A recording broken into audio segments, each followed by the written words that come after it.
ಭಾಗವತರಿಗೆಲ್ಲ ನಮಸ್ಕಾರಗಳು. ಶ್ರೀನಿವಾಸೇತಿ ಶ್ರೇಷ್ಠದಯಾ ಪಾತ್ರಂ ಗುಣಾನ್ವಿತಃ ಕೌಶಿಕೋನಂತರಂಗಾರ್ಯ ಶ್ರೀಂ ವಿಜೇತಾಂ ಭುವಿ ನಿಸ್ತಾತ್ಮೀಯ ಭರಂವರ ಪ್ರದ ಗುರೌ ವೈರಾಗ್ಯ ಭಾಗ್ಯೋ ದಧೌ ವೇದಾಂತಾಮೃತಸಾರವಂತಮನಘಾತ್ ಶ್ರೀ ಶ್ರೀನಿವಾಸಾತ್ ಗುರೋಃ ಶ್ರೀಶೈಲಾನ್ವಯ ಕೌಸ್ತುಭಸ್ಥಿತನಯಂ ಶಯೋನಿಧೇ ಶ್ರೀನಿಧೇಃ ವಂದೇ ಸಾಧುಕಟಾಕ್ಷಕೇಳಿನಿಲಯಂ ಶ್ರೀಕೃಷ್ಣಸದ್ದೇಶಿಕಂ ಶ್ರೀವಾಸರಂಗಪರಕಾಲಮುನಿತ್ರಯಾಪ್ತಲಕ್ಷ್ಮಾತ್ಮರಕ್ಷಣೈತಿ ತ್ವೈಗಾಗಮಾन्तम् आचार्यभक्तिपरिपूर्णमनर्घशीलं गोपालदेशिकमुनिं गुरुमाश्रयामः। नारायणाख्यतिराजपदाब्जभृङ्गश्रीवासयोगिगुरुणार्पितभारमीशे भक्त्यादिपूर्णवरदारिकृपात्तचिह्नं श्रीश्रीनिवासमुनिवर्यमहं प्रपद्ये। श्रीनारायणयोगीन्द्रवरदारिकृपाश्रयं रङ्गेशपादविनुतं श्रीनिवासमुनिं भजे। नव्यरङ्गयतीन्द्रां श्रीपङ्कजभ्रमरायितं नव्यमङ्गलभूषं श्रीवरदार्यगुरुं भजे। श्रीमान् वेङ्कटनाथार्य कवितार्किककेसरी वेदान्ताचार्यवर्यो मे सन्निधत्तां सदा हृदि। यो नित्यमच्युतपदाम्बुजयुग्मरुक्मं व्यामोहतस्तरितराणि तृणाय मेने अस्मद्गुरोर्भगवतोऽस्य देकसिन्धो रामानुजस्य चरणौ चरणं प्रपद्ये। सारस्वतस्रोतौ कुलामोदवासितं श्रुतीनां श्रमायालं शठारिं तमुपास्महे। वन्दे वैकुण्ठसेनान्यं देवं सूत्रवती सखं यद्वेत्र शिखरस्पन्दे विश्वमेतद्व्यवस्थितं सहधर्मचरीं शौरेः सम्मन्त्रितजगद्धितामनुग्रहमयीं वन्दे नित्यमज्ञातनिग्रहाम् अवप्याद्यं गुरुं वन्दे कमलागृहमेधिनं प्रवक्ता छन्दसां वक्ता पञ्चरात्रस्य स्वयं ज्ञानानन्दमयं देवं निर्मलस्फटिकाकृतिम् आधारं सर्वविद्यानां हयग्रीवमुपास्महे। लक्ष्मीनेत्रोत्पलश्रीसरतपरिचयादेश संवर्धमानः नाभीनाळीकरिङ्घण्मधुकरपटली दत्तहस्तावलम्बः अस्माकं सम्पदोघानविरलतुलसीधाम सञ्जातभूमा काळिन्दी कान्तिहारी कलेतुपुषः काळिमा कैटभारेः।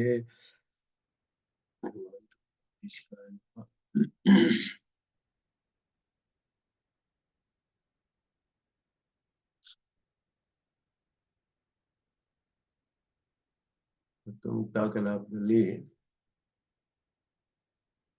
ಜೀವಸರದಲ್ಲಿ 3 ಶ್ಲೋಕಗಳನ್ನ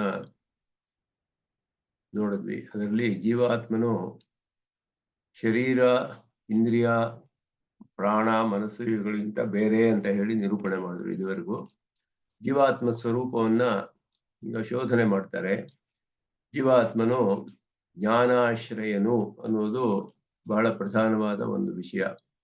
ಮತ್ತೆ ಜ್ಞಾನ ಸ್ವರೂಪ, ಜ್ಞಾನಾಶ್ರಯತ್ವ, ಜ್ಞಾನ ಸ್ವರೂಪ ಇದೆರಡು ಜೀವಾತ್ಮನಿಗೆ ಹೇಗೆ ಸಾಧಿಸಕ್ಕೆ ಸಾಧ್ಯ ಅನ್ನೋ ವಿಷಯವನ್ನ ಇಲ್ಲಿ ಹೇಳ್ತಾರೆ.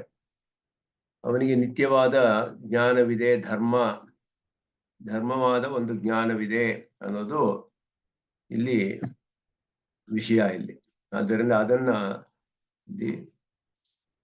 ವಿಚಾರ ಮಾಡ್ತಾರೆ. ಧೀರ್ ನಿತ್ಯಾಯಸ್ಯ ಪಕ್ಷೇ ಪ್ರಸರತಿ ಬಹುಧಾರ್ಥೇಷು ಸೈವೇಂದ್ರಿಯಾದ್ಯೈಃ ತೇನಾತ್ಮಾ ಜಾಗಲಸ್ಥಸ್ತನೈವ ಕಿಮಿಹ ಸ್ವೀಕ್ರಿಯೇತೇತಿ ಚೇನ್ನ ಕಲ್ಪ್ಯಂ ಚೇದಾತ್ಮತತ್ವಂ ಕಥಯಿತುಮುಚಿತಂ ಲಾಘವಂ ತತ್ರ ಯುಕ್ತ್ಯ ನಿತ್ಯಾಸಾಯಸ್ಯ ತದ್ವಾನಪಿ ನಿಗಮಮಿತೋ ಗೌರವಂ ನಾಸ್ಯ ಭಾರಃ. ಅವನು ಧೀಹಿ ನಿತ್ಯ ಯಸ್ಯ ಪಕ್ಷೇ ಪ್ರಸರತಿ ಅಂತ ಹೇಳಿ ಆರಂಭಿಸ್ತಾರೆ. ಇಲ್ಲಿ ಜೀವಾತ್ಮನಿಗೆ ಹೇಗೆ ಧರ್ಮಭೂತ ಜ್ಞಾನ ಅನ್ನೋದನ್ನ ನಮ್ಮ ಸಿದ್ಧಾಂತದಲ್ಲಿ ಶ್ರುತಿ ಪ್ರಮಾಣಕ್ಕೆ ಅನುಗುಣವಾಗಿ ಸ್ಥಾಪನೆ ಮಾಡಿದ್ದಾರೆ.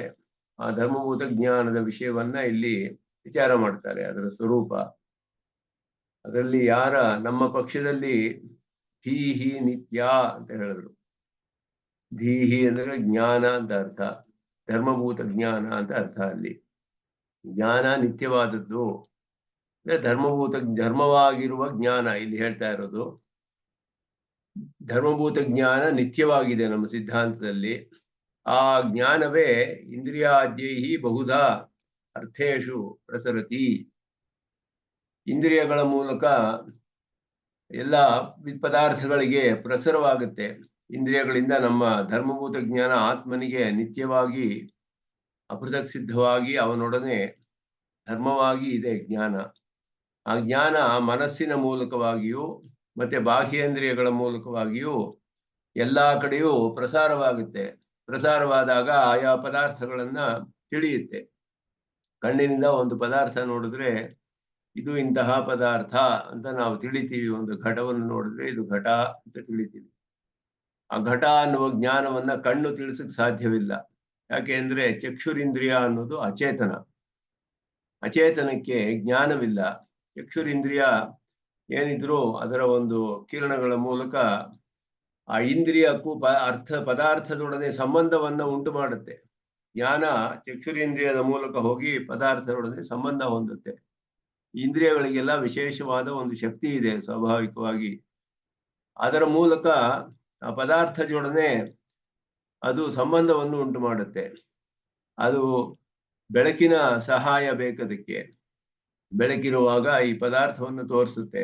ಅದೇನಿದ್ರು ಇಲ್ಲೊಂದು ಪದಾರ್ಥ ಇದೆ ಅಂತ ತೋರಿಸುತ್ತೆ ಹೊರತು ಇದು ಘಟ ಅನ್ನುವ ಜ್ಞಾನ ಉಂಟು ಮಾಡಲ್ಲ ಕಣ್ಣು, ಚಕ್ಷುರಿಂದ್ರಿಯ.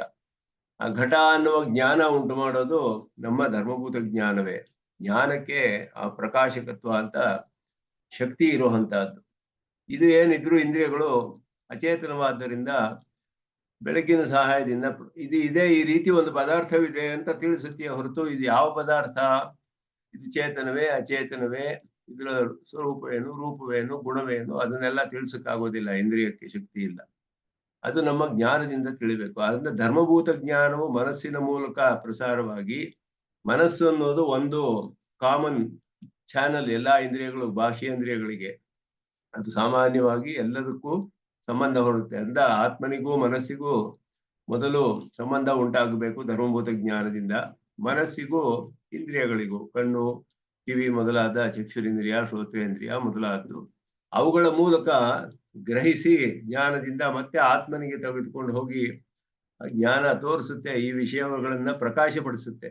ಇದುವೇ ಈ ಜೀವಾತ್ಮದ ಧರ್ಮಭೂತ ಜ್ಞಾನ ಅಂತ ಹೇಳುವಂತಹ ವಿಷಯ. ಅದನ್ನ ಇಲ್ಲಿ ಹೇಳ್ತಾರೆ. ನಮ್ಮ ಪಕ್ಷದಲ್ಲಿ ಆ ಧರ್ಮಭೂತ ಜ್ಞಾನ ಅನ್ನೋದು ನಿತ್ಯವಾದದ್ದು. ಯಾಕೆಂದ್ರೆ ನೈಯಾಯಿಕರು ಅದು ಆಗಂತುಕ ಚೈತನ್ಯ ಅಂತ ಹೇಳಿದ್ರು. ಜೀವಾತ್ಮ ಸ್ವರೂಪವನ್ನು ಹೇಳುವಾಗ ಅವನ ಜ್ಞಾನ ಉಂಟಾಗುತ್ತೆ, ನಾಶವಾಗುತ್ತೆ, ಬರುತ್ತೆ, ಹೋಗುತ್ತೆ ಅಂತ ಹೇಳಿದ್ರು. ಕೆಲವು ಸತಿ ಜ್ಞಾನವೇ ಇರೋದಿಲ್ಲ, ಕೆಲವು ಸತಿ ಇರುತ್ತೆ. ಜ್ಞಾತೃತ್ವ ಇದೆ, ಆದರೆ ಆ ಜ್ಞಾನ ನಿತ್ಯವಲ್ಲ. ಅವನಿಗೆ ಬರುತ್ತೆ, ಹೋಗುತ್ತೆ ಅಂತ ಹೇಳಿದ್ರು. ಆಗಂತುಕ ಚೈತನ್ಯವಾದಿಗಳು ಅಂತ ಹೆಸರು. ನಮ್ಮ ಸಿದ್ಧಾಂತದಲ್ಲಿ ನಿತ್ಯವಾದ ಜ್ಞಾನವಿದೆ. ಆ ಜ್ಞಾನಕ್ಕೆ ಸಂಕೋಚ ವಿಕಾಸ ಉಂಟಾಗುವುದೇ ಹೊರತು ಜ್ಞಾನ ಎಂದಿಗೂ ನಾಶವಾಗುವುದಿಲ್ಲ. ನಿತ್ಯವಾದದ್ದು, ನಿತ್ಯವಾದ ಒಂದು ಧರ್ಮವಿದೆ ಜ್ಞಾನ. ಅದು ಹೆಚ್ಚಾಗಬಹುದು, ಸ್ವಲ್ಪ ಕಡಿಮೆ ಆಗಬಹುದೇ ಹೊರತು ಪೂರ್ಣವಾಗಿ ನಾಶವಾಗುವುದಕ್ಕೆ ಸಾಧ್ಯವಿಲ್ಲ ಅದು. ಆದ್ದರಿಂದ ನಿತ್ಯವಾದ ಧರ್ಮಭೂತ ಜ್ಞಾನ ಅಪೃಥಕ್ ಸಿದ್ಧವಾಗಿ ಇವನಿಗೆ ಧರ್ಮದೊಡನೆ ಧರ್ಮದಂತೆ ಒಂದು ಸೇರಿದೆ. ಇವನಿಗೆ ಅಪೃಥಕ್ ಸಿದ್ಧವಾದ ವಿಶೇಷಣವಾಗಿದೆ ಅದು. ನಮ್ಮ ಈ ಪಕ್ಷದಲ್ಲಿ ಈ ಧೀಹಿ ಅನ್ನೋದು ಧರ್ಮಭೂತ ಜ್ಞಾನ ಅನ್ನೋದು ನಿತ್ಯವಾದದ್ದು. ಅದುವೇ ಇಂದ್ರಿಯಾದ್ಯೈಹಿ ಬಹುಧಾ ಅರ್ಥೇಶು ಪ್ರಸರತಿ. ಇಂದ್ರಿಯ ಮೊದಲಾದವುಗಳ ಮೂಲಕ ಬೇರೆ ಬೇರೆ ವಿಧದಲ್ಲಿ ಪ್ರಸಾರ ಆಗುತ್ತೆ. ಅದಕ್ಕೆ ಏನ ಆತ್ಮ ಅಜಾಗಳಸ್ಥ ಸ್ತನ ಇಹ ಕಿವಿವ ಸ್ವೀಕ್ರಿಯೇತ. ಆದ್ದರಿಂದ ಬೇರೆ ಸಿದ್ಧಾಂತದಲ್ಲಿ ಏನು ಅಂದ್ರೆ ಇಲ್ಲಿ ಹೇಳಿದ್ರು, ಯಾವ ಸಿದ್ಧಾಂತದಲ್ಲಿ ಜ್ಞಾನ ನಿತ್ಯವೋ ಆ ಜ್ಞಾನವೇ ಇಂದ್ರಿಯಾದಿಗಳ ಮೂಲಕ ಪ್ರಸರಿಸುತ್ತೋ ಆ ಪಕ್ಷದಲ್ಲಿ ಜ್ಞಾನಕ್ಕೆ ಆಶ್ರಯನಾದ ಆತ್ಮನನ್ನ ಯಾಕೆ ಒಪ್ಬೇಕು? ಇದು ಪೂರ್ವ ಪಕ್ಷಿ ಹೇಳ್ತಾನೆ. ನಾವು ಜೀವಾತ್ಮನೇ ಹೋಗ್ತಾನೆ ಅಂತ ಹೇಳ್ತೀವಿ, ಜೀವಾತ್ಮನ ಜ್ಞಾನವೇ ಪ್ರಸಾರವಾಗುತ್ತೆ ಅಂತ ಹೇಳ್ತೀವಿ ಎಂದು ನಾವು ಹೇಳಿದ್ವಿ. ಜೀವಾತ್ಮ ಬೇರೆ, ಪ್ರಸಾರವಾಗುವ ಜ್ಞಾನ ಬೇರೆ, ಎರಡೂ ಒಂದಕ್ಕೊಂದಕ್ಕೆ ಅಪೃಥಕ್ ಸಿದ್ಧವಾಗಿ ಸೇರಿದೆ ಅಂತ ಹೇಳ್ತೀವಿ. ಪೂರ್ವ ಪಕ್ಷ ಹೇಳ್ತಾನೆ ಇಲ್ಲ, ಧರ್ಮಭೂತ ಜ್ಞಾನ ಅನ್ನೋದು ಇಲ್ಲ, ಅದೇ ಜ್ಞಾನವೇ ಪ್ರಸಾರವಾಗುತ್ತೆ. ಆ ಜ್ಞಾನಕ್ಕೆ ಆಶ್ರಯನಾದ ಆತ್ಮ ಅಂತ ಯಾಕೆ ತಿಳಿಬೇಕು ನೀವು? ಜ್ಞಾನವೇ ಹೋಗಿ ತಿಳಿಯುತ್ತೆ ತಾನೇ ಅಂತ ಹೇಳಿದ್ರೆ ಯಾಕೆ ಆಗೋದಿಲ್ಲ? ಹಾಗಿದ್ದ ಜ್ಞಾನಕ್ಕೆ ಆಶ್ರಯನಾದ ಒಬ್ಬ ಆತ್ಮ ಅಂತ ನೀವು ಕಲ್ಪನೆ ಮಾಡಿದ್ರೆ ಅದು ಹೇಗಿರುತ್ತೆ ಅಂದ್ರೆ ಅಜಾಗಲಸ್ಥ ಸ್ತನ ಇವ ಅಂದ್ರು. ಅಜಾಗಲ ಅಂತ ಹೇಳಿದ್ರೆ ಈ ಆಡಿನ ಕತ್ತಿನಲ್ಲಿ ಒಂದು ನೇತಾಡ್ತಾ ಇದೆ, ಅದು ಸ್ತನದಂತೆ ಕಂಡು ಬರುತ್ತೆ. ಅದು ಅದರ ಮರಿಗೆ ಹಾಲು ಕುಡಿಯೋದಕ್ಕೆ ಉಪಯೋಗವಂತಹ ಸ್ತನ ಅಂತ ಹೇಳೋದು. ಆದರೆ ಅದು ಸ್ತನದಂತೆ ಇದೆಯೇ ಹೊರತು ಅದು ಏನಕ್ಕೂ ಪ್ರಯೋಜನವಿಲ್ಲ. ಆ ರೀತಿ ಕಲ್ಪನೆ ಮಾಡ್ಬೇಕಾಗುತ್ತೆ. ನೀವು ಆತ್ಮನನ್ನ ಯಾಕೆ ಕಲ್ಪನೆ ಮಾಡ್ತೀರಾ? ಜ್ಞಾನಕ್ಕೆ ಆಶ್ರಯನಾದ ಒಬ್ಬ ಆತ್ಮನನ್ನ, ಜ್ಞಾನ ಒಂದಿದ್ರೆ ಸಾಕಲ್ಲ, ಅದುವೇ ಪ್ರಸಾರವಾಗಿ ಎಲ್ಲ ತಿಳಿಬಹುದು. ಜ್ಞಾನ ಅಂತ ಒಂದು, ಅದಕ್ಕೆ ಆಶ್ರಯನಾದ ಆತ್ಮ ಅಂತ ಒಂದು, ಎರಡನ್ನ ಯಾಕೆ ಕಲ್ಪನೆ ಮಾಡ್ಬೇಕು? ಒಂದು ಹೇಳಿದ್ರೆ ಸಾಕಲ್ಲ, ಅದುವೇ ಪ್ರಸಾರವಾಗಿ ತಿಳಿಯಲಿ ಅಂತ ಇಲ್ಲಿ ಪೂರ್ವ ಪಕ್ಷವನ್ನ ಹೇಳ್ತಾರೆ. ಅದು ಏಕೆ ಏನು ಅಂದ್ರೆ, ವೈಶೇಷಿಕರಿಗೆ ಜ್ಞಾನ ಅನ್ನೋದು ಅನಿತ್ಯ. ಆದ್ದರಿಂದ ಪಾರಲೌಕಿಕ ವ್ಯವಹಾರಕ್ಕಾಗಿ ನಿತ್ಯನಾದ ಆತ್ಮನನ್ನು ಒಪ್ಪಬೇಕವರು. ಆದ್ರೆ ಅವ್ರೇನ್ ಹೇಳ್ತಾರೆ, ರೂಪವೇ ಆಶ್ರಯವಾಗಕ್ಕೆ ಸಾಧ್ಯವಿಲ್ಲ. ಒಂದು ಗುಣಕ್ಕೆ ಗುಣಿ ಎರಡು ಒಂದೇ ಆಗಕ್ಕೆ ಸಾಧ್ಯವಿಲ್ಲ ಅಂತ ಅವರ ವಾದ. ನಮಗೆ ಸಿದ್ಧಾಂತದಲ್ಲಿ ಏನು ಅಂದ್ರೆ, ಜ್ಞಾನ ನಿತ್ಯವಾಗಿದೆ, ಆದ್ದರಿಂದ ನಮಗೆ ಆ ರೀತಿ ಬೇಕಾಗಿಲ್ಲ. ಇವ್ರು ಹೇಳಿದ್ರು ಜ್ಞಾನ ಅನಿತ್ಯ ಅವರಿಗೆ, ಅಂದ್ರೆ ಧರ್ಮಭೂತ ಜ್ಞಾನ ಅನ್ನೋದು ಅನಿತ್ಯ ಜೀವಾತ್ಮನಿಗೆ. ಆದ್ದರಿಂದ ಇಲ್ಲಿ ಅವರು ಒಬ್ಬ ಆತ್ಮ ಅನ್ನೋದನ್ನ ಒಬ್ಬನ್ನ ಒಪ್ಪಬೇಕು. ಅವರು ನಿತ್ಯನಾದ ಆತ್ಮನನ್ನ ಒಪ್ಪಬೇಕು. ನಿತ್ಯನಾದ ಆತ್ಮನನ್ನ ಹೇಗೆ ಒಪ್ಕೊಳ್ತಾರೆ ಅನ್ನೋದು ಇಲ್ಲಿ ಪ್ರಶ್ನೆ, ವಿಚಾರ ಮಾಡೋದಿಲ್ಲಿ. ನಮಗೆ ಜ್ಞಾನ ನಿತ್ಯವಾದ್ದರಿಂದ ಹಾಗೆ ಹೇಳ್ಬೇಕಾಗಿಲ್ಲ, ನಿತ್ಯವಾಗಿಯೇ ಇದ್ದಾನೆ. ಜ್ಞಾನ ಅನಿತ್ಯವಾದ್ರೆ ಅದಕ್ಕಿಂತ ಹೆಚ್ಚಾದ ಒಬ್ಬ ಆತ್ಮನನ್ನು ಒಪ್ಕೊಳ್ಬೇಕು ಅವರು. ಧರ್ಮಭೂತ ಜ್ಞಾನವೇ ಅನಿತ್ಯವಾಗ್ಬಿಟ್ರೆ ಕೆಲವು ಧರ್ಮಭೂತ ಜ್ಞಾನವೇ ಇರೋದಿಲ್ಲ ಅಂತ ಇಟ್ಕೊಳ್ಳೋಣ. ಆತ್ಮ ಇದಾನೋ ಇಲ್ವೋ ಅನ್ನೋ ಪ್ರಶ್ನೆ ಬರುತ್ತಲ್ಲ. ಆಗ ಅದುವೇ ಆತ್ಮ ಆಗ್ಬಿಟ್ರೆ, ಧರ್ಮಭೂತ ಜ್ಞಾನ ಅಂತ ಒಂದು ಜ್ಞಾನವನ್ನು ಇಟ್ಕೊಂಡ್ರೆ ಆ ಜ್ಞಾನವೇ ಆತ್ಮ ಅಂತ ಹೇಳಿದ್ರೆ, ಆ ಜ್ಞಾನ ಅನ್ನೋದು ನಿತ್ಯವಲ್ಲ, ಅನಿತ್ಯ ಅಂತ ಹೇಳಿದ್ರೆ, ಕೆಲವು ಸತಿ ಜ್ಞಾನ ಇರೋದೇ ಇಲ್ಲ ಅಂತ ಹೇಳಿದಾಗ ಆತ್ಮ ಎಲ್ಲಿರ್ತಾನೆ? ಅವಾಗ ಆತ್ಮನೂ ಇರೋದಿಲ್ಲ. ಆದ್ರೆ ಆತ್ಮ ಒಬ್ಬ ನಿತ್ಯ ಅಂತ ಒಪ್ಕೊಳ್ಬೇಕಲ್ಲ. ಇಲ್ಲಿ ವ್ಯವಹಾರಕ್ಕೆ ಆತ್ಮ ನಿತ್ಯನಾದವನ್ನು ಒಪ್ಕೊಳ್ಬೇಕು ಅವರು. ಆದ್ರಿಂದ ಅವರಿಗೆ ಈ ಪ್ರಶ್ನೆ ಬರುತ್ತೆ, ನಮಗೆ ಈ ಪ್ರಶ್ನೆ ಬರೋದಿಲ್ಲ. ಜ್ಞಾನಕ್ಕೆ ವಿಷಯ ಸಂಬಂಧಾದಿಗಳನ್ನು ಒಪ್ಪೋದ್ರಿಂದ ಸವಿಕಾರತ್ವ ಅನ್ನೋದು ಬಂದ್ರು ಕೂಡ ಭಾಟ್ಟ ಮತದಂತೆ ಆತ್ಮನಿಗೆ ನಾಶ ಪ್ರಸಕ್ತಿ ಅನ್ನೋದು ಇಲ್ಲ. ಆದ್ದರಿಂದ ಜ್ಞಾನ ಒಂದೇ. ಭಾಟ್ಟ ಮತ ಅಂದ್ರೆ ಕುಮಾರಲೆ ಭಟ್ಟರದು, ಪೂರ್ವಮೀಮಾಂಸಕರು. ಜ್ಞಾನ ಒಂದೇ ಇದೆ, ಅದೇ ಆತ್ಮ. ಅವಸ್ಥಾ ಭೇದದಿಂದ ವಿಷಯಗಳಿಗೆ ಸಂಬಂಧಿಸುತ್ತೆ ಅಂತ ಒಪ್ಪಿದ್ರೆ ಎಲ್ಲ ನಿರ್ವಾಹ ಆಗ್ಬಿಡುತ್ತೆ. ಧರ್ಮಭೂತ ಜ್ಞಾನಕ್ಕಿಂತ ಪ್ರತ್ಯೇಕವಾದ ಆತ್ಮನನ್ನ ಯಾಕೆ ಒಪ್ಬೇಕು? ಒಬ್ಬ ನಿತ್ಯನಾದ ಆತ್ಮನ್ನ ಒಪ್ಕೊಳ್ಳಿ, ಅವನೇ ಆವಾಗ ಅವಸ್ಥಾ ಭೇದಗಳಿಂದ ವಿಷಯಗಳಿಗೆ ಸಂಬಂಧಿಸ್ತಾನೆ, ಎಲ್ಲ ಕಾರ್ಯವೂ ಅವನಿಂದಲೇ ನಿರ್ವಾಹವಾಗುತ್ತೆ. ಆತ್ಮ ಅಂತ ಒಂದು, ಆತ್ಮನಿಗೆ ಒಬ್ಬ ಧರ್ಮವಾದ ಜ್ಞಾನ ಅಂತ ಎರಡು ವಿಷಯ ಯಾಕೆ ಒತ್ತಬೇಕು ಅನ್ನೋದು ಇಲ್ಲಿ ಹೀಗೆ. ಆದ್ದರಿಂದ ಆತ್ಮನಿಗೆ ಸವಿಕಾರ ಬರುತ್ತಲ್ಲ ಅಂತ ಹೇಳಿದ್ರೆ, ಸವಿಕಾರ ಬೇಕಾದ್ರೆ ಬರ್ಲಿ, ಆದ್ರೆ ನಾಶ ಇಲ್ವಲ್ಲ. ನಿತ್ಯವಾದ ಆತ್ಮನ್ನ ಒಪ್ಕೊಳ್ತೀವಿ ನಾವು, ಜ್ಞಾನ ಸ್ವರೂಪ. ಆತ್ಮನಿಗೆ ಧರ್ಮ ಇಲ್ಲ, ಜ್ಞಾನ ಅನ್ನೋದು. ಅವನೇ ಆತ್ಮ ಸ್ವರೂಪವೇ ಎಲ್ಲಾ ಕಡೆಯೂ ಪ್ರಸರವಾಗಿ ಅದು ತಿಳಿಯುತ್ತೆ, ವಿಷಯಗಳನ್ನ ನೇರವಾಗಿ ತಿಳಿಯಲಿ. ಈ ಜ್ಞಾನ ಸ್ವರೂಪವಾದ ಆತ್ಮ ಪೂರ್ಣವಾಗಿ ನಾಶ ಆಗೋದಿಲ್ಲ. ವಿಕಾರ ಇರ್ಬೋದು ಅವನಿಗೆ, ಹೆಚ್ಚು ತಿಳಿಯೋದು, ಮಾಡೋದು, ಕಡಿಮೆ ಆಗೋದು, ಹೆಚ್ಚಾಗೋದು, ನಮ್ಮ ಧರ್ಮಭೂತ ಜ್ಞಾನದಂತೆ. ಸ್ವರೂಪ ಜ್ಞಾನಕ್ಕೆ ಈ ರೀತಿ ವಿಕಾರವಾಗ್ಬೋದು. ಆ ವಿಕಾರವಾದರೂ ಅವನು ನಾಶವಾಗೋದಿಲ್ಲ. ಇದು ಕುಮಾರಲ ಭಟ್ಟರ ಸಿದ್ಧಾಂತ. ಆತ್ಮ ಇದ್ದಾನೆ ಅಂತ ಒಪ್ಕೊಳ್ತಾರೆ, ಆದರೆ ಈ ರೀತಿ ಒಪ್ಕೊಳ್ತಾರೆ ಅವರು. ಹೀಗೆ ವಿಭುವಾದವನು ಆತ್ಮ ಎಲ್ಲಾ ಕಡೆಯೂ ಇದ್ದಾನೆ ಅಂತ ಒಪ್ಕೊಂಡ್ರು ಅವರು. ಈ ರೀತಿ ಆತ್ಮ ಸ್ವರೂಪವನ್ನು ಹೇಳುವಾಗ ಆತ್ಮನಿಗೆ ನಾಶ ಇಲ್ಲ, ಆದ್ರೆ ವಿಕಾರವಿದೆ ಅಂತ ಒಪ್ಕೊಂಡ್ರೆ ನಾಶ ಇಲ್ವಲ್ಲ. ನಿಜ ಆತ್ಮ ಒಬ್ಬ ಇದ್ದಾನೆ ಯಾವಾಗ್ಲೂ ಅಂತ ಹೇಳ್ಬೋದು. ಈ ರೀತಿ ಯಾಕೆ ಹೇಳಬಾರ್ದು? ನಾವು ಹೇಳೋ ಹಾಗೆ ಆತ್ಮ, ಅವನಿಗೆ ಧರ್ಮವಾದ ಒಂದು ಜ್ಞಾನ, ಆತ್ಮನೂ ಜ್ಞಾನ, ಧರ್ಮವೂ ಜ್ಞಾನ. ಎರಡು ಜ್ಞಾನಗಳಲ್ಲಿ ಯಾಕೆ ಒಪ್ಕೊಳ್ಬೇಕು? ಒಂದು ಧರ್ಮ ಜ್ಞಾನ, ಆತ್ಮ ಜ್ಞಾನವಾದ ಆತ್ಮನಿಗೆ ಆಶ್ರಯವಾಗಿದೆ. ಎರಡು ವಿಷಯಗಳು ಯಾಕೆ ಒಪ್ಕೊಳ್ಬೇಕು? ಬರೀ ಆತ್ಮ ಜ್ಞಾನ ಅಂತ ಒಪ್ಕೊಳ್ಳಿ. ನೈಯಾಯಿಕರಾಗಿದ್ರೆ ಅವರಿಗೆ ಇದು ಕಷ್ಟ ಆಗುತ್ತೆ, ಆಗೋದಿಲ್ಲ. ಯಾಕೆ ಅಂತ ಹೇಳಿದ್ರೆ, ಅವರ ಆತ್ಮವನ್ನ ಅನಿತ್ಯ ಅಂತ ಜ್ಞಾನವನ್ನ ಅನಿತ್ಯ ಅಂತ ಹೇಳ್ಬಿಟ್ರು. ನಿತ್ಯವಾದ ಜ್ಞಾನ ಒಪ್ಕೊಳ್ಳಿಲ್ಲ ಅವರು. ನಿತ್ಯವಾದ ಜ್ಞಾನ ಒಪ್ಕೊಳ್ಳದೆ ಇರೋದ್ರಿಂದ ಈ ಧರ್ಮ ಅಥವಾ ಸ್ವರೂಪ ಎರಡರಲ್ಲಿ ಒಂದು ನಿತ್ಯವಾಗಿರ್ಲೇಬೇಕು. ಇಲ್ಲದೆ ಹೋದ್ರೆ ಆತ್ಮನೇ ಹೋಗ್ಬಿಡ್ತಾನೆ. ಆತ್ಮ ಇರ್ಬೇಕಲ್ಲ ಇಲ್ಲಿ ವ್ಯವಹಾರಕ್ಕೆ. ಲೋಕಗಳಲ್ಲಿ ಹೇಗೆ ವ್ಯವಹಾರ ಮಾಡೋದು? ಒಬ್ಬ ಆತ್ಮ ಇದ್ದಾನೆ ಅನ್ನೋದು ಒಪ್ಕೊಳ್ಳೇಬೇಕು ಎಲ್ಲರೂ. ಆತ್ಮ ಒಪ್ಕೊಂಡ್ಮೇಲೆ ಅವನಿಗೆ ಜ್ಞಾನ ಅನಿತ್ಯ ಅಂತ ಹೇಳ್ಬಿಟ್ರೆ, ಜ್ಞಾನಕ್ಕಿಂತ ಬೇರೆಯಾದ ಒಂದು ಇರ್ಬೇಕು ಪದಾರ್ಥ ಆತ್ಮ ಅನ್ನೋದು, ಅದನ್ನ ಒಪ್ಕೊಳ್ಳೇಬೇಕು ಅವರು. ಅವ್ರು ಹೇಳಿದ್ರು ಅದು ಮತ್ತೆ ಜ್ಞಾನವೇ ಆಗಕ್ ಸಾಧ್ಯವಿಲ್ಲ, ಅದು ಜಡ ಅಂತ ಹೇಳಿದ್ರು ನೈಯಾಯಿಕ. ಜಡ ಸ್ವರೂಪ ಧರ್ಮಭೂತವಾದ ಜ್ಞಾನ. ಧರ್ಮಭೂತ ಜ್ಞಾನ ಅನಿತ್ಯ ಅಂತ ಹೇಳಿದ್ರು ಅವರು. ಅದು ಅನಿತ್ಯವಾದ್ರೂ ಈ ಆತ್ಮ ಇದಾನಲ್ಲ ಜಡವಾದವನು, ಅದಕ್ಕೆ ಅವ್ರಿಗೆ ಮೋಕ್ಷದಲ್ಲಿ ಪಾಷಾಣ ಕಲ್ಪ ಅಂತ ಹೇಳ್ತಾರೆ. ಕಲ್ಲಿನಂತೆ ಇರ್ತಾನೆ ಆತ್ಮ ಮೋಕ್ಷದಲ್ಲಿ. ಜ್ಞಾನ ಏನೂ ಇರೋದಿಲ್ಲ, ಎಲ್ಲ ಸರ್ವ ವಿಶೇಷ ಉಚ್ಛಿತ್ತಿ ಅವ್ರು ಹೇಳ್ತಾರೆ. ಅಶೇಷ ವಿಶೇಷ ಉಚ್ಛಿತ್ತಿ ಎಲ್ಲ ಹೋಗ್ಬಿಡುತ್ತೆ. ವೈಶೇಷಿಕರ ವಾದ ಅದು. ಮೀಮಾಂಸಕರು ಹಾಗೆ ಹೇಳಲಿಲ್ಲ. ಅವ್ರು ಹೇಳಿದ್ರು ಆತ್ಮ ನಿತ್ಯನೇ, ಅವನಿಗೆ ಜ್ಞಾನವೇ ಅವನ ಸ್ವರೂಪ, ಆ ಸ್ವರೂಪದಲ್ಲಿಯೇ ಎಲ್ಲ ತಿಳಿತಾನೆ. ತಿಳಿಯುವಾಗ ಕೆಲವು ವಿಷಯ ಹೆಚ್ಚು ತಿಳಿತಾನೆ, ಕೆಲವು ಮರ್ತೋಗುತ್ತೆ, ಇದೆಲ್ಲ ಆಗುತ್ತಲ್ಲ, ವಿಕಾರವಾಗುತ್ತಲ್ಲ. ಅಂದ್ರೆ ವಿಕಾರವಾದ್ರೆ ಆಗ್ಲಿ, ಆದ್ರೆ ಆತ್ಮ ಉಳಿತಾನೆ, ಅವನ ನಾಶವಾಗಲ್ಲ ಪೂರ್ಣವಾಗಿ. ನೈಯಾಯಿಕರ ತರ ಅನಿತ್ಯವಲ್ಲ, ನಿತ್ಯ. ಆದರೆ ವಿಕಾರಗಳು ಉಂಟಾಗುತ್ತೆ, ಸ್ವರೂಪದಲ್ಲಿ ವಿಕಾರ ಉಂಟಾಗುತ್ತೆ ಅಂತ ನಾವು ಹೇಳಿದ್ವಿ. ಸ್ವರೂಪ ಅನ್ನೋದು ಶುದ್ಧ ಯಾವಾಗಲೂ, ಅದಕ್ಕೆ ಯಾವ ವಿಕಾರವೂ ಉಂಟಾಗಲ್ಲ, ನಿತ್ಯವಾದದ್ದು, ಶುದ್ಧವಾದದ್ದು. ಧರ್ಮವಾದ ಜ್ಞಾನ ಅಂತ ಇನ್ನೊಂದಿದೆ, ಅದಕ್ಕೆ ಅವನಿಗೆ ವಿಶೇಷಣವಾಗಿ ಅದರ ಮೂಲಕ ತಿಳಿತಾನೆ, ಅದರಲ್ಲಿ ವಿಕಾರಗಳು ಉಂಟಾಗುತ್ತೆ. ಈ ರೀತಿ ನಾವು ಒಪ್ಕೊಳ್ತೀವಿ. ಇದೆಲ್ಲ ಬೇರೆ ಬೇರೆ ಮತಗಳು ಹೇಗೆ ಬರುತ್ತೆ ಅನ್ನೋದು ಇಲ್ಲಿ ವಿಚಾರಿಸ್ತಾರೆ. ಅವ್ರು ಹೇಳ್ತಾರೆ, ಪೂರ್ವಮೀಮಾಂಸಕರು ಜ್ಞಾನ ಆತ್ಮ ಸ್ವರೂಪಕ್ಕೆ ವಿಕಾರಗಳು ಹೊತ್ಕೊಂಡು ಸ್ವರೂಪದಲ್ಲಿಯೇ ಎಲ್ಲ ತಿಳಿತಾನೆ ಅಂತ ಹೇಳುವಾಗ ಧರ್ಮ ಸ್ವರೂಪ ಅಂತ ಎರಡು ಯಾಕೆ ಕಲ್ಪನೆ ಮಾಡ್ಬೇಕು? ಸ್ವರೂಪ ಅನ್ನೋದು ಬೇರೆ, ಇನ್ನೊಂದು ಕಲ್ಪನೆ ಮಾಡೋದು ವ್ಯರ್ಥ. ಹೇಗೆ ಅಂದ್ರೆ ಅದು ಹಾಡಿನ ಕತ್ತಿನಲ್ಲಿ ನೇತಾಡ್ತಿದ್ಯಲ್ಲ, ಸ್ತನದಂತೆ ಕಾಣುತ್ತೆ, ಅದು ಸ್ತನವಲ್ಲ, ಯಾವುದಕ್ಕೂ ಪ್ರಯೋಜನವಿಲ್ಲ ಅದು. ಆ ರೀತಿ ಆಗುತ್ತೆ ನೀವು ಮಾಡ್ಕೊಂಡ್ರೆ, ಆತ್ಮನನ್ನ ಬೇರೆ ಅಂತ ಒಪ್ಕೊಂಡ್ರೆ. ಆದ್ದರಿಂದ ಒಂದೇ ಒಂದು ಪದಾರ್ಥ ಒಪ್ಕೊಳ್ಳಿ, ಎರಡು ಒಪ್ಕೋಬೇಡಿ ಅಂತ ಹೇಳಿದ್ರು ಅವರು. ಎರಡು, ಒಂದು ಸ್ವರೂಪ ಜ್ಞಾನ, ಒಂದು ಧರ್ಮ ಜ್ಞಾನ, ಎರಡು ಬೇಕಾಗಿಲ್ಲ. ಸ್ವರೂಪ ಜ್ಞಾನ ಒಂದು ಒಪ್ಕೊಂಡ್ರೆ ಸಾಕು, ಅದರಲ್ಲಿಯೇ ಎಲ್ಲ ತಿಳಿಬಹುದು ಅವನು.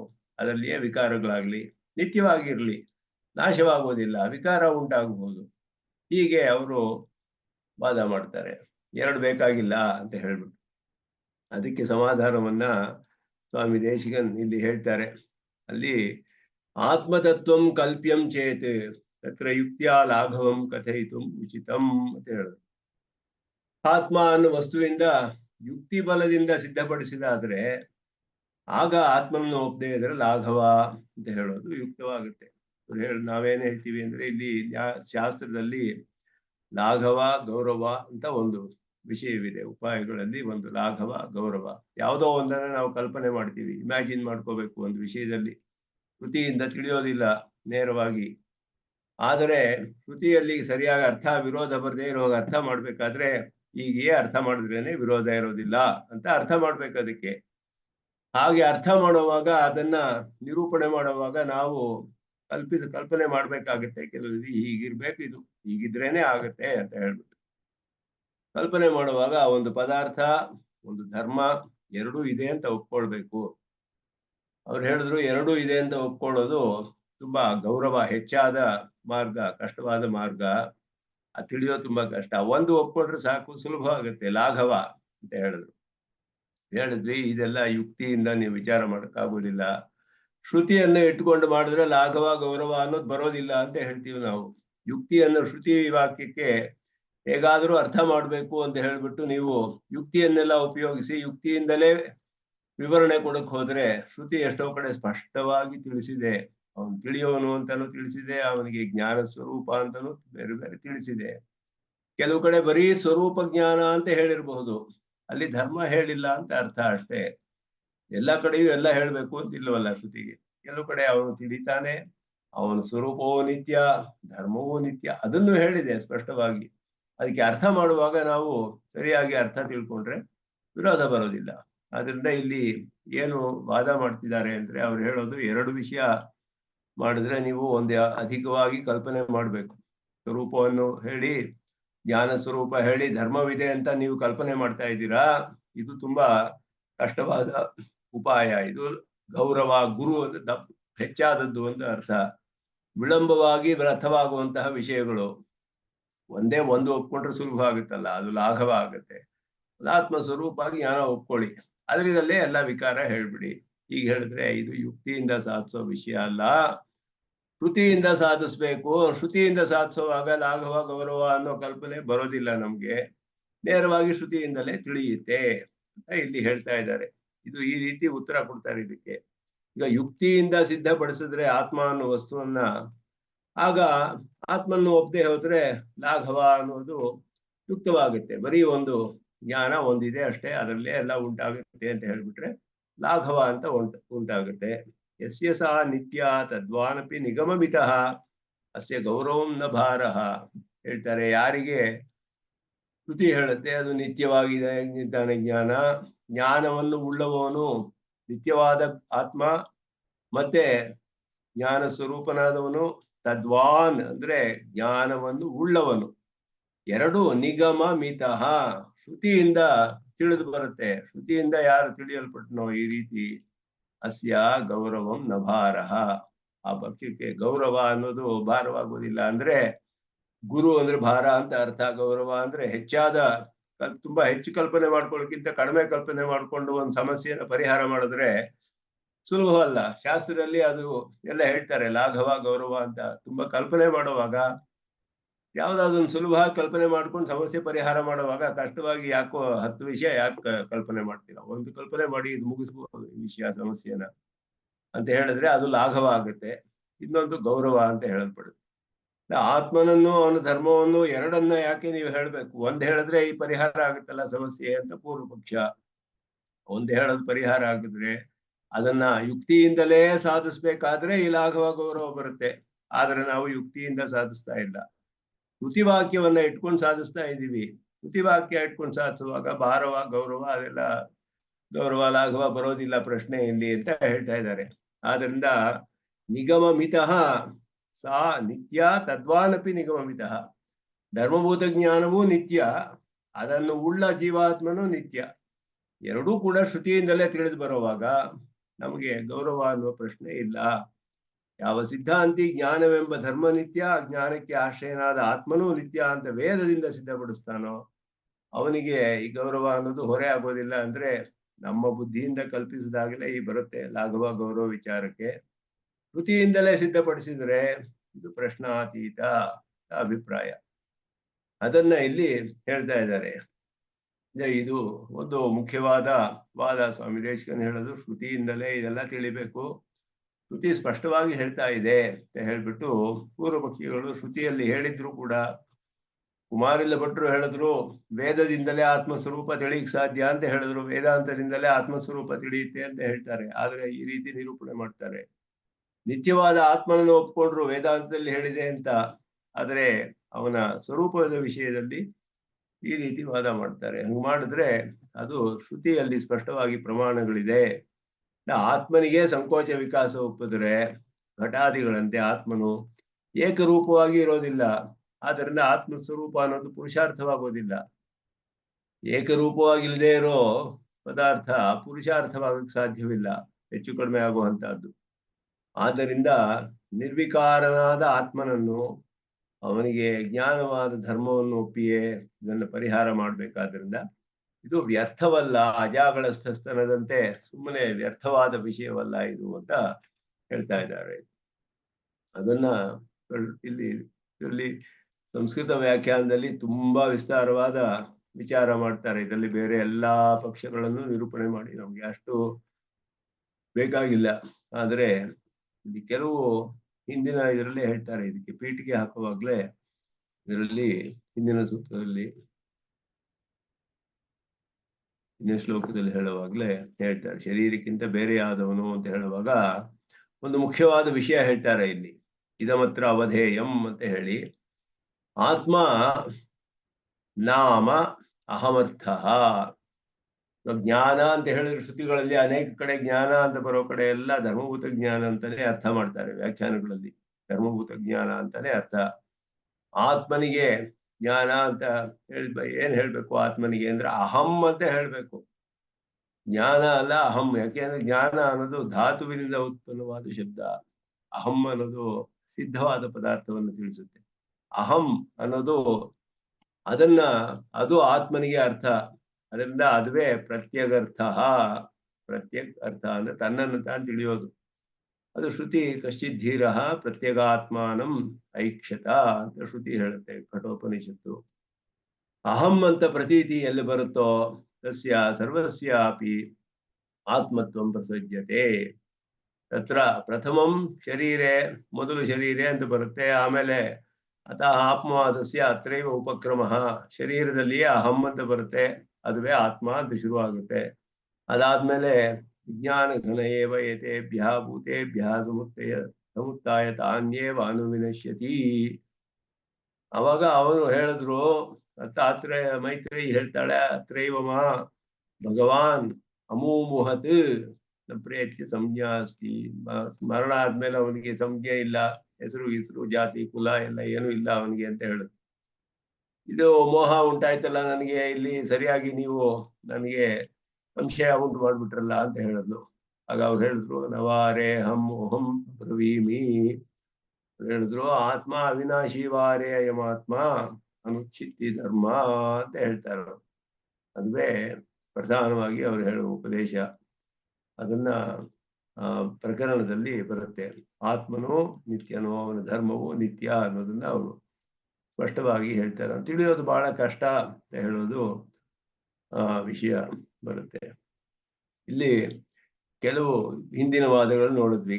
ನಾನು ಮಾಸ್ತು ಕ್ಷಣಿಕ ವಿಜ್ಞಾನಸ್ಯ ಆತ್ಮತ್ವಂ ಪ್ರಸಿದ್ಧಂಧಾನಾದಿ ಅಸಂಭವ ಪ್ರಸಂಗಾತ್. ಇದು ಈ ಧೀರ್ ನಿತ್ಯ ಅನ್ನುವ ಶ್ಲೋಕಕ್ಕೆ ಪೀಠಿಕೆಯಲ್ಲಿ ಸಂಗತಿಯನ್ನು ಹೇಳ್ತಾ ಇದ್ದಾರೆ.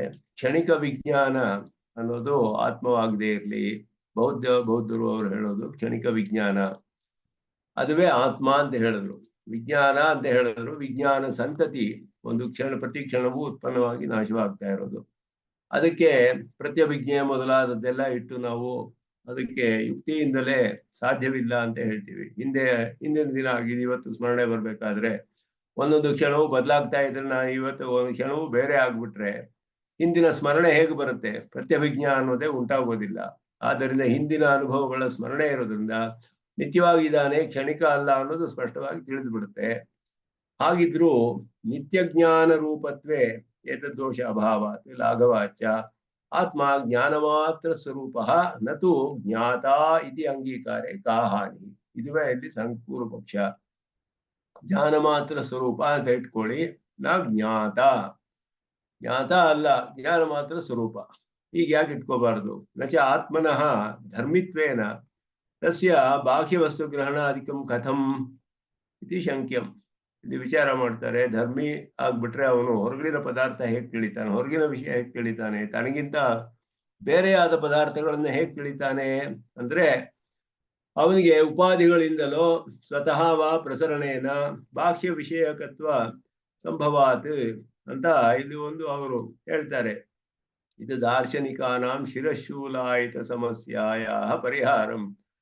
ತಲೆನೋವು ಬರೆಸುವಂತಹ ಸಮಸ್ಯೆ ಇದು ಅಂತ ಹೇಳಿದ್ರು. ದಾರ್ಶನಿಕರಿಗೆ ತಲೆನೋವು ಬರೆಸಲು ಶಿರಶೂಲಾಯಿತ ಸಮಸ್ಯೆ ಇದು, ತಲೆನೋವು ಬರೆಸುವಂತ ಸಮಸ್ಯೆ ಇದು ಅಂತ ಹೇಳಿದ್ರು. ಅವನು ಒಂದು ಉಪಾಧಿಗಳಿಂದ ಪ್ರಸರಣ ಹೇಳ್ಬೋದು, ಇಂದ್ರಿಯಗಳ ಮೂಲಕ ಆತ್ಮ ಪ್ರಸರವಾಗ್ತಾನೆ ಅಂತ ಹೇಳಿ, ಸ್ವತಃ ಹೋಗ್ತಾನೆ ಅಂತ ಹೇಳಿ, ಈಗ ಏನಾದ್ರು ಹೇಳ್ಕೊಂಡು ಸ್ವರೂಪ ಮಾತ್ರ ಅಷ್ಟೇ ಆತ್ಮ, ಅವನಿಗೆ ಧರ್ಮ ಅನ್ನೋದಿಲ್ಲ ಅಂತ ಯಾಕೆ ಹೇಳ್ಬಾರ್ದು? ಸ್ವರೂಪದಲ್ಲಿ ಎಲ್ಲ ತಿಳಿತಾನೆ, ತಿಳಿಯೋದಿದೆ, ಅವನಿಗೆ ಜ್ಞಾತೃತ್ವ ಇದೆ. ಆದರೆ ಧರ್ಮದ ಮೂಲಕವಾದ ಜ್ಞಾನದಿಂದ ತಿಳಿಯೋದಿಲ್ಲ, ಸ್ವರೂಪದಿಂದಲೇ ತಿಳಿತಾನೆ, ಎಲ್ಲವನ್ನೂ ತಿಳಿತಾನೆ. ತನ್ನನ್ನು ಮಾತ್ರ ಅಲ್ಲದೆ ಹೊರಗಿನ ವಿಷಯನ್ನು ತನ್ನ ಸ್ವರೂಪ ಜ್ಞಾನದಿಂದಲೇ ತಿಳಿತಾನೆ. ಅವನಿಗೆ ಒಂದು ಧರ್ಮ ಅನ್ನುವ ಜ್ಞಾನ ಒಪ್ಕೋಬೇಡಿ, ಇದು ಪೂರ್ವ ಪಕ್ಷ ಇಲ್ಲಿ ಹೇಳ್ತಾ ಇರೋದು.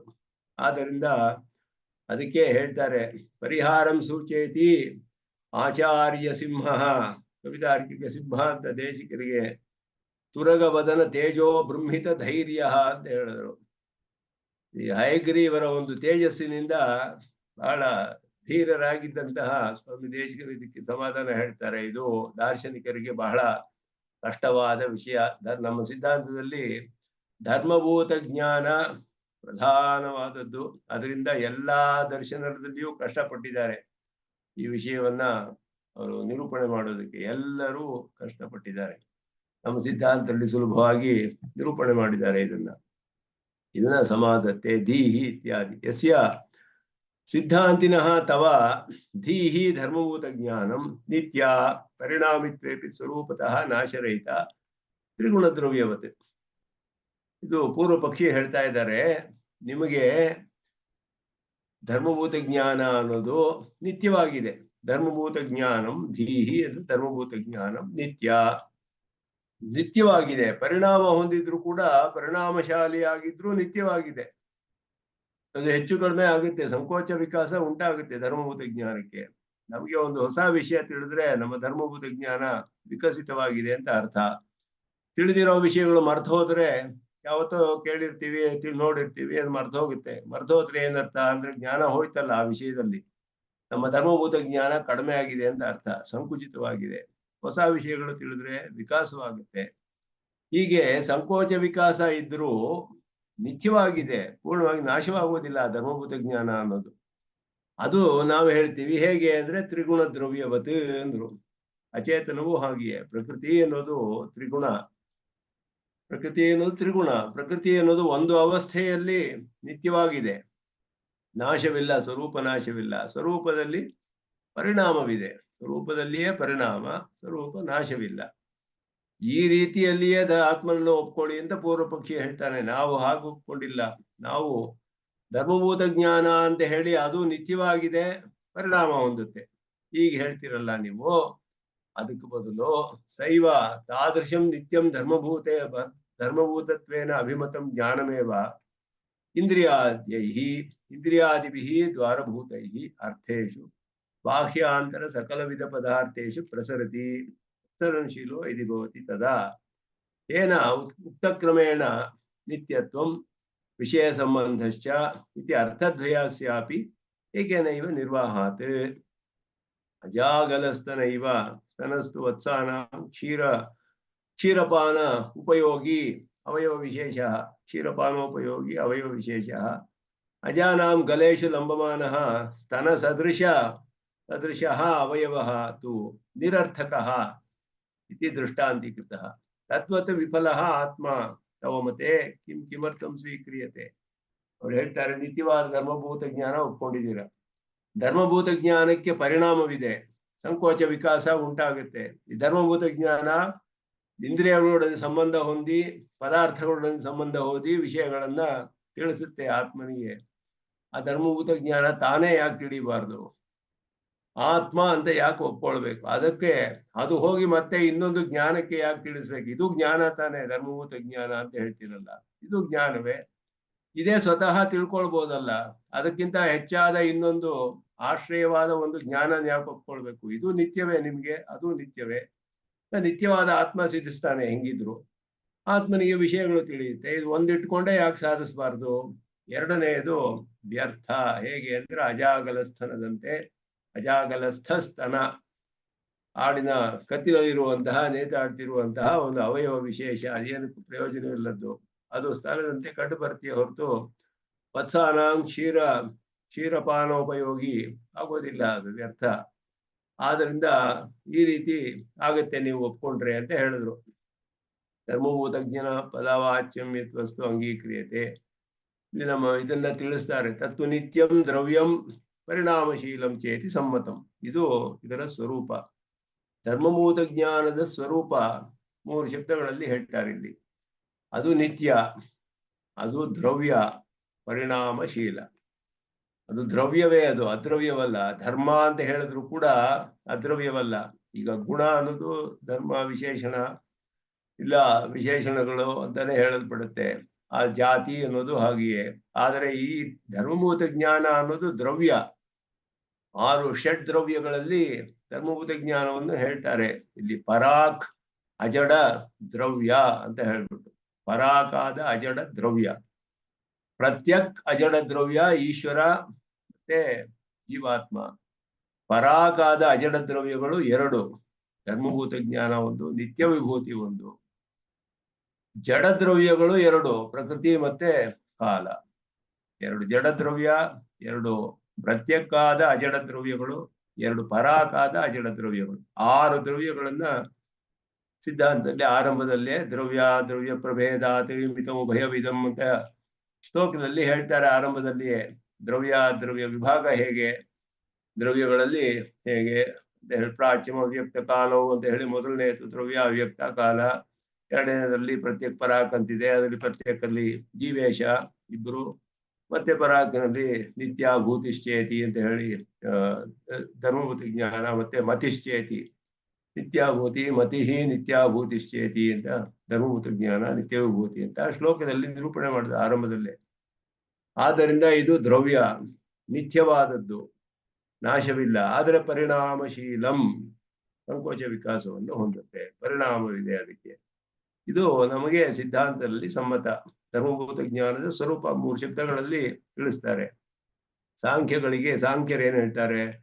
ಪ್ರಕೃತೇ ಪರಿಣಾಮಿತ್ವೇಪಿ ನಿತ್ಯತ್ವ ಅಂಗೀಕೃತಂ. ನಮ್ಮ ತರಾನೇ ಅವರು ತ್ರಿಗುಣ ದ್ರವ್ಯವಾದ ಪ್ರಕೃತಿಯು ಸ್ವರೂಪದಲ್ಲಿಯೇ ಪರಿಣಾಮ ಹೊಂದಿದ್ರು ನಿತ್ಯ ಅಂತ ಹೇಳಿದ್ವಿ. ಆ ರೀತಿಯ ಅವರು ಒಪ್ಕೊಳ್ತಾರೆ. ಭಟ್ಟೋಪಿ, ಭಟ್ಟರು ಅಂದ್ರೆ ಕುಮಾರಲ ಭಟ್ಟರು, ವಿಕ್ರಿಯಾ ಮಾತ್ರ ವಾಚಿತ್ವೇ ನಹಿ ಉಚ್ಛೇದ ಅಸ್ಯ ತಾವತ ಇತ್ಯಾಹ. ಆತ್ಮನಿಗೆ ಉಚ್ಛೇದವಿಲ್ಲ ಅಂದ್ರೆ ನಾಶವಿಲ್ಲ, ಆದರೆ ಕ್ರಿಯೆ ಪರಿಣಾಮವಿದೆ ಅಂತ ಹೇಳಿದ್ರು. ಆದ್ದರಿಂದ ಇಲ್ಲಿ ಶ್ಲೋಕವಾರ್ತಿಕೆಯಲ್ಲಿ ಹೇಳ್ತಾರೆ ಅವರು, ಆತ್ಮಾಧಿಕರಣದಲ್ಲಿ ಶ್ಲೋಕವಾರ್ತಿಕೆ ಅಂತ ಅವ್ರದ್ದು ಕುಮಾರಲ ಭಟ್ಟರ ಗ್ರಂಥ. ಅತಃ ಭವನ್ಮತೆ ಧರ್ಮಭೂತ ಜ್ಞಾನ ಪದವಾಚ್ಯಂ ವಸ್ವೇವ ಧರ್ಮಿಸ್ಥಾನಾಪನ್ನಂ ಆತ್ಮಪದವಾಚ್ಯಂ ಭವತು. ಧರ್ಮಭೂತ ಜ್ಞಾನವೇ ಆತ್ಮವಾಗಿರ್ಲಿ, ಆತ್ಮ ಅಂತ ಇನ್ನೊಂದು ಪದಾರ್ಥ ಯಾಕೆ ಹೇಳ್ತೀರಾ ಅಂತ ಇಲ್ಲಿ ಪ್ರಶ್ನೆ.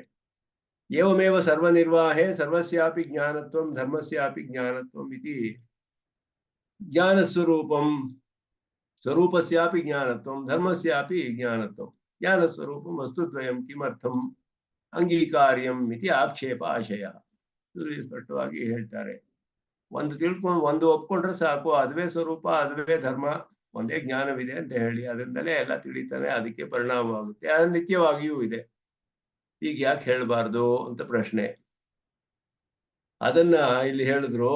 ಹೀಗೆ ಒಪ್ಕೊಳ್ಳೋದು ನೀವು ಯುಕ್ತಿಯಿಂದ ಇದು ಲಾಘವ ಗೌರವ ಅಂತ ಹೇಳ್ತೀರಾ, ಆದ್ರೆ ಶ್ರುತಿಯಲ್ಲಿ ನಾವು ಕಲ್ಪನೆ ಮಾಡ್ತಿಲ್ಲ, ಇದನ್ನ ಶ್ರುತಿಯಿಂದಲೇ ಹೇಳ್ತಾ ಇದ್ದೀವಿ. ಆದ್ರಿಂದ ಇದು ಹೀಗೆ ಒಪ್ಕೊಳ್ಬೇಕು. ಶ್ರುತಿ ಹೇಳುತ್ತೆ ಇರೋದೇ ಹೀಗೆ. ಪದಾರ್ಥದ ವಿಷಯದಲ್ಲಿ, ವಸ್ತು ವಿಷಯದಲ್ಲಿ ನಾವು ವಿಕಲ್ಪ ಹೇಳಕ್ಕಾಗೋದಿಲ್ಲ. ಅನುಷ್ಠಾನದಲ್ಲಿ ವಿಕಲ್ಪ ಹೇಳ್ಬೋದು, ಕರ್ಮದ ವಿಷಯದಲ್ಲಿ. ವಸ್ತು ಸ್ವರೂಪದಲ್ಲಿ ವಿಕಲ್ಪ ಹೇಳಕ್ಕಾಗೋದಿಲ್ಲ. ತತ್ವದ ವಿಷಯದಲ್ಲಿ ವಿಕಲ್ಪ ಹೇಳಕ್ಕಾಗಲ್ಲ. ಹೀಗೂ ಇರ್ಬೋದು ಹಾಗೂ ಇರ್ಬೋದು ಅಂತ ಹೇಳಕ್ಕಾಗಲ್ಲ. ಶ್ರುತಿ ಹೇಗಳಿದೆಯೋ ಹಾಗೆ ಹೇಳ್ಬೇಕು ಪದಾರ್ಥದ ವಿಷಯದಲ್ಲಿ. ಅನುಷ್ಠಾನದ ವಿಷಯದಲ್ಲಿ ಸ್ನಾನಂ ಸಪ್ತವಿಧಂ ಪ್ರೋಕ್ತಂ, ಸ್ನಾನ ಅಂತ ಹೇಳಿದ್ರೆ 7 ವಿಧವಾದ ಸ್ನಾನಗಳು ಮಾಡ್ಕೊಳ್ಳಿ, ಯಾವ್ದು ಬೇಕಾದ್ರೂ ಮಾಡ್ಬೋದು. ಅನುಷ್ಠಾನದಲ್ಲಿ ವಿಕಲ್ಪ ಸಾಧ್ಯ. ಪದಾರ್ಥ ಸ್ವರೂಪದಲ್ಲಿ ವಿಕಲ್ಪ ಆಗೋದಿಲ್ಲ. ಅದು ಹೇಗಿದೆಯೋ ಹಾಗೆ ಹೇಳ್ಬೇಕು. ಒಂದೇ ಸಾಧ್ಯತೆ, 2 ವಿಧವಾಗಿ ಹೇಳಕ್ಕಾಗೋದಿಲ್ಲ. ಅದನ್ನ ಇಲ್ಲಿ ಹೇಳ್ತಾರೆ. ಇದೆಲ್ಲ ಧರ್ಮಭೂತ ಜ್ಞಾನ, ಅದು ಬೇಕೇ ಬೇಕು ಅನ್ನೋದು ಇಲ್ಲಿ ಅದುವೇ ವಿವಾದ ಒಳಗಾಗಿರೋದು. ಏವಮಾಕ್ಷೇಪೆ ಪ್ರಮೇಯ ದೃಷ್ಟ್ಯಾ ವಕ್ತುಂ ಅಶಕ್ಯತ್ವಾತ್ ಶ್ರುತಿ ವಿರೋಧಮೇವೇ ಏವ ಉತ್ತರಮಾಹ. ಅಂದ್ರೆ ಆ ರೀತಿ ಮಾಡಿದ್ರು ವಾದ ಮಾಡಿ ಸಾಧಿಸಬಹುದೇ ಹೊರತು ಶ್ರುತಿಗೆ ವಿರುದ್ಧವಾಗುತ್ತೆ. ಒಂದೇ ಪದಾರ್ಥ ಒಪ್ಕೊಂಡು ಸ್ವರೂಪ, ಅದರಲ್ಲಿಯೇ ವಿಕಾರ ಉಂಟು ಮಾಡಿ ನಿತ್ಯವಾದ ವಿಕಾರಶಾಲಿಯಾದ ಒಂದು ಪದಾರ್ಥ ಅಂತ ಒಪ್ಕೊಳ್ಳಿ ಪ್ರಕೃತಿ ತರ, ಹಾಗೆ ಹೇಳ್ಬೋದು ಅಂದ್ರೆ. ಆದರೆ ಹಾಗೆ ಹೇಳಿದ್ರು ಅದು ಶ್ರುತಿಗೆ ವಿರೋಧ.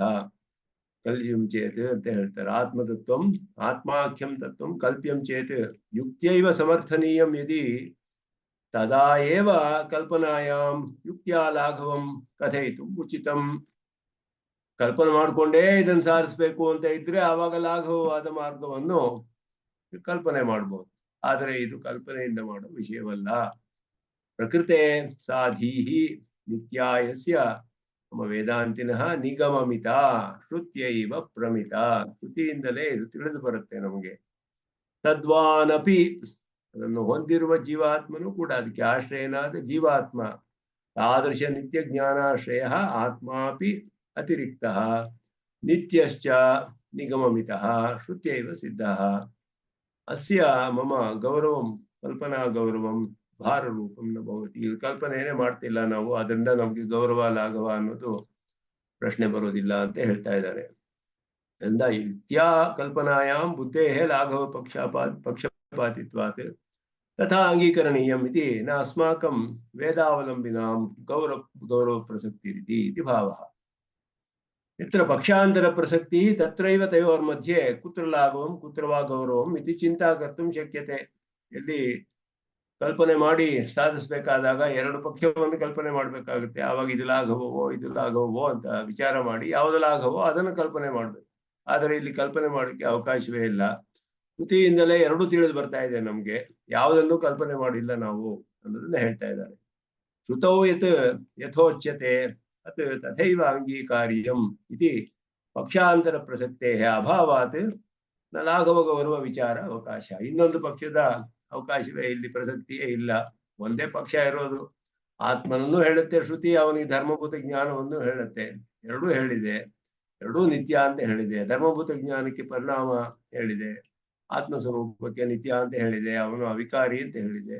ಇದು ಹೇಗಿದೆಯೋ ಹಾಗೆಯೇ ಒಪ್ಕೊಳ್ಬೇಕು ಅಂತ ಇಲ್ಲಿ ಹೇಳ್ತಾರೆ. ಇದರಲ್ಲಿ ತುಂಬಾ ವಿಚಾರ ಮಾಡ್ತಾರೆ, ತುಂಬಾ ವಿಸ್ತಾರವಾದ ವಿಚಾರವಿದೆ, ನಮಗೆ ಅಷ್ಟು ಇಲ್ಲಿ ಪ್ರಸಕ್ತವಲ್ಲ.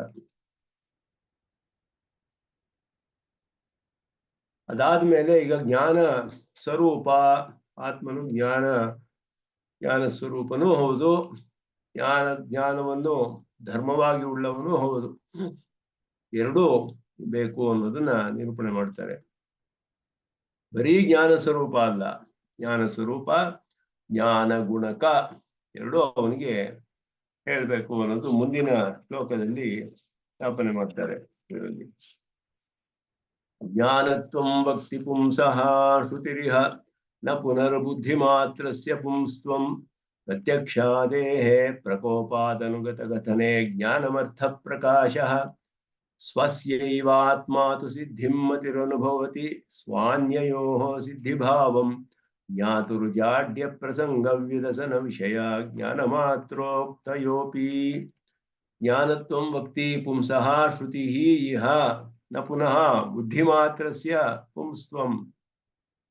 ಪುಂಸ್ತ್ವಂ ಅಂದ್ರೆ ಆತ್ಮ ಅಂತ ಅರ್ಥ, ಇಲ್ಲಿ ಜಾತಿವಾಚಕ ಆತ್ಮ ಅಂತ ಅರ್ಥ. ಪುಂಸಃ ಜ್ಞಾನತ್ವಂ ಭಕ್ತಿ, ಆತ್ಮನಿಗೆ ಜ್ಞಾನತ್ವಂ ಭಕ್ತಿ ಜ್ಞಾನ ಸ್ವರೂಪ ಅಂತ ಹೇಳುತ್ತೆ ಶ್ರುತಿ ನ ಬುದ್ಧಿ ಮಾತ್ರಸ್ಯ, ಕೇವಲ ಧರ್ಮಭೂತ ಜ್ಞಾನ ಮಾತ್ರವಲ್ಲ, ಅವನಿಗೆ ಜ್ಞಾನ ಸ್ವರೂಪವನ್ನು ಶ್ರುತಿ ಹೇಳಿದೆ ಇದು ಅಂತ ಅದನ್ನ ನಿರೂಪಣೆ ಮಾಡ್ತಾರೆ. ಜ್ಞಾನ ಸ್ವರೂಪ ಅಂತ ಯಾಕೆ ಒಪ್ಪಬೇಕು? ಜ್ಞಾನ ಸ್ವರೂಪನಾದ್ಮೇಲೆ ಜ್ಞಾನಾಶ್ರಯ ಹೇಗಾಗ್ತಾನೆ? ಜ್ಞಾನವೇ ಜ್ಞಾನಕ್ಕೆ ಆಶ್ರಯವಾಗೋದು ಉಂಟೆ ಅನ್ನೋದು ಪ್ರಶ್ನೆ. ಇಲ್ಲಿ ನೈಯಾಯಿಕರು ಒಪ್ಪೋದಿಲ್ಲ ಅದನ್ನ. ಆದ್ದರಿಂದ ಈ ಪ್ರಶ್ನೆಯನ್ನ ಅವರು ಹೇಳಿ ಅದಕ್ಕೆ ಸ್ವರೂಪ ಜ್ಞಾನವಲ್ಲ ಅಂತ ನಿರೂಪಣೆ ಮಾಡ್ತಾರೆ ಅವರು. ಅವ್ರಿಗೆ ಅನುಮಾನವೇ ಪ್ರಧಾನವಾದ ಪ್ರಮಾಣ, ನಮಗೆ ಶ್ರುತಿಯೇ ಪ್ರಧಾನವಾದ ಪ್ರಮಾಣ.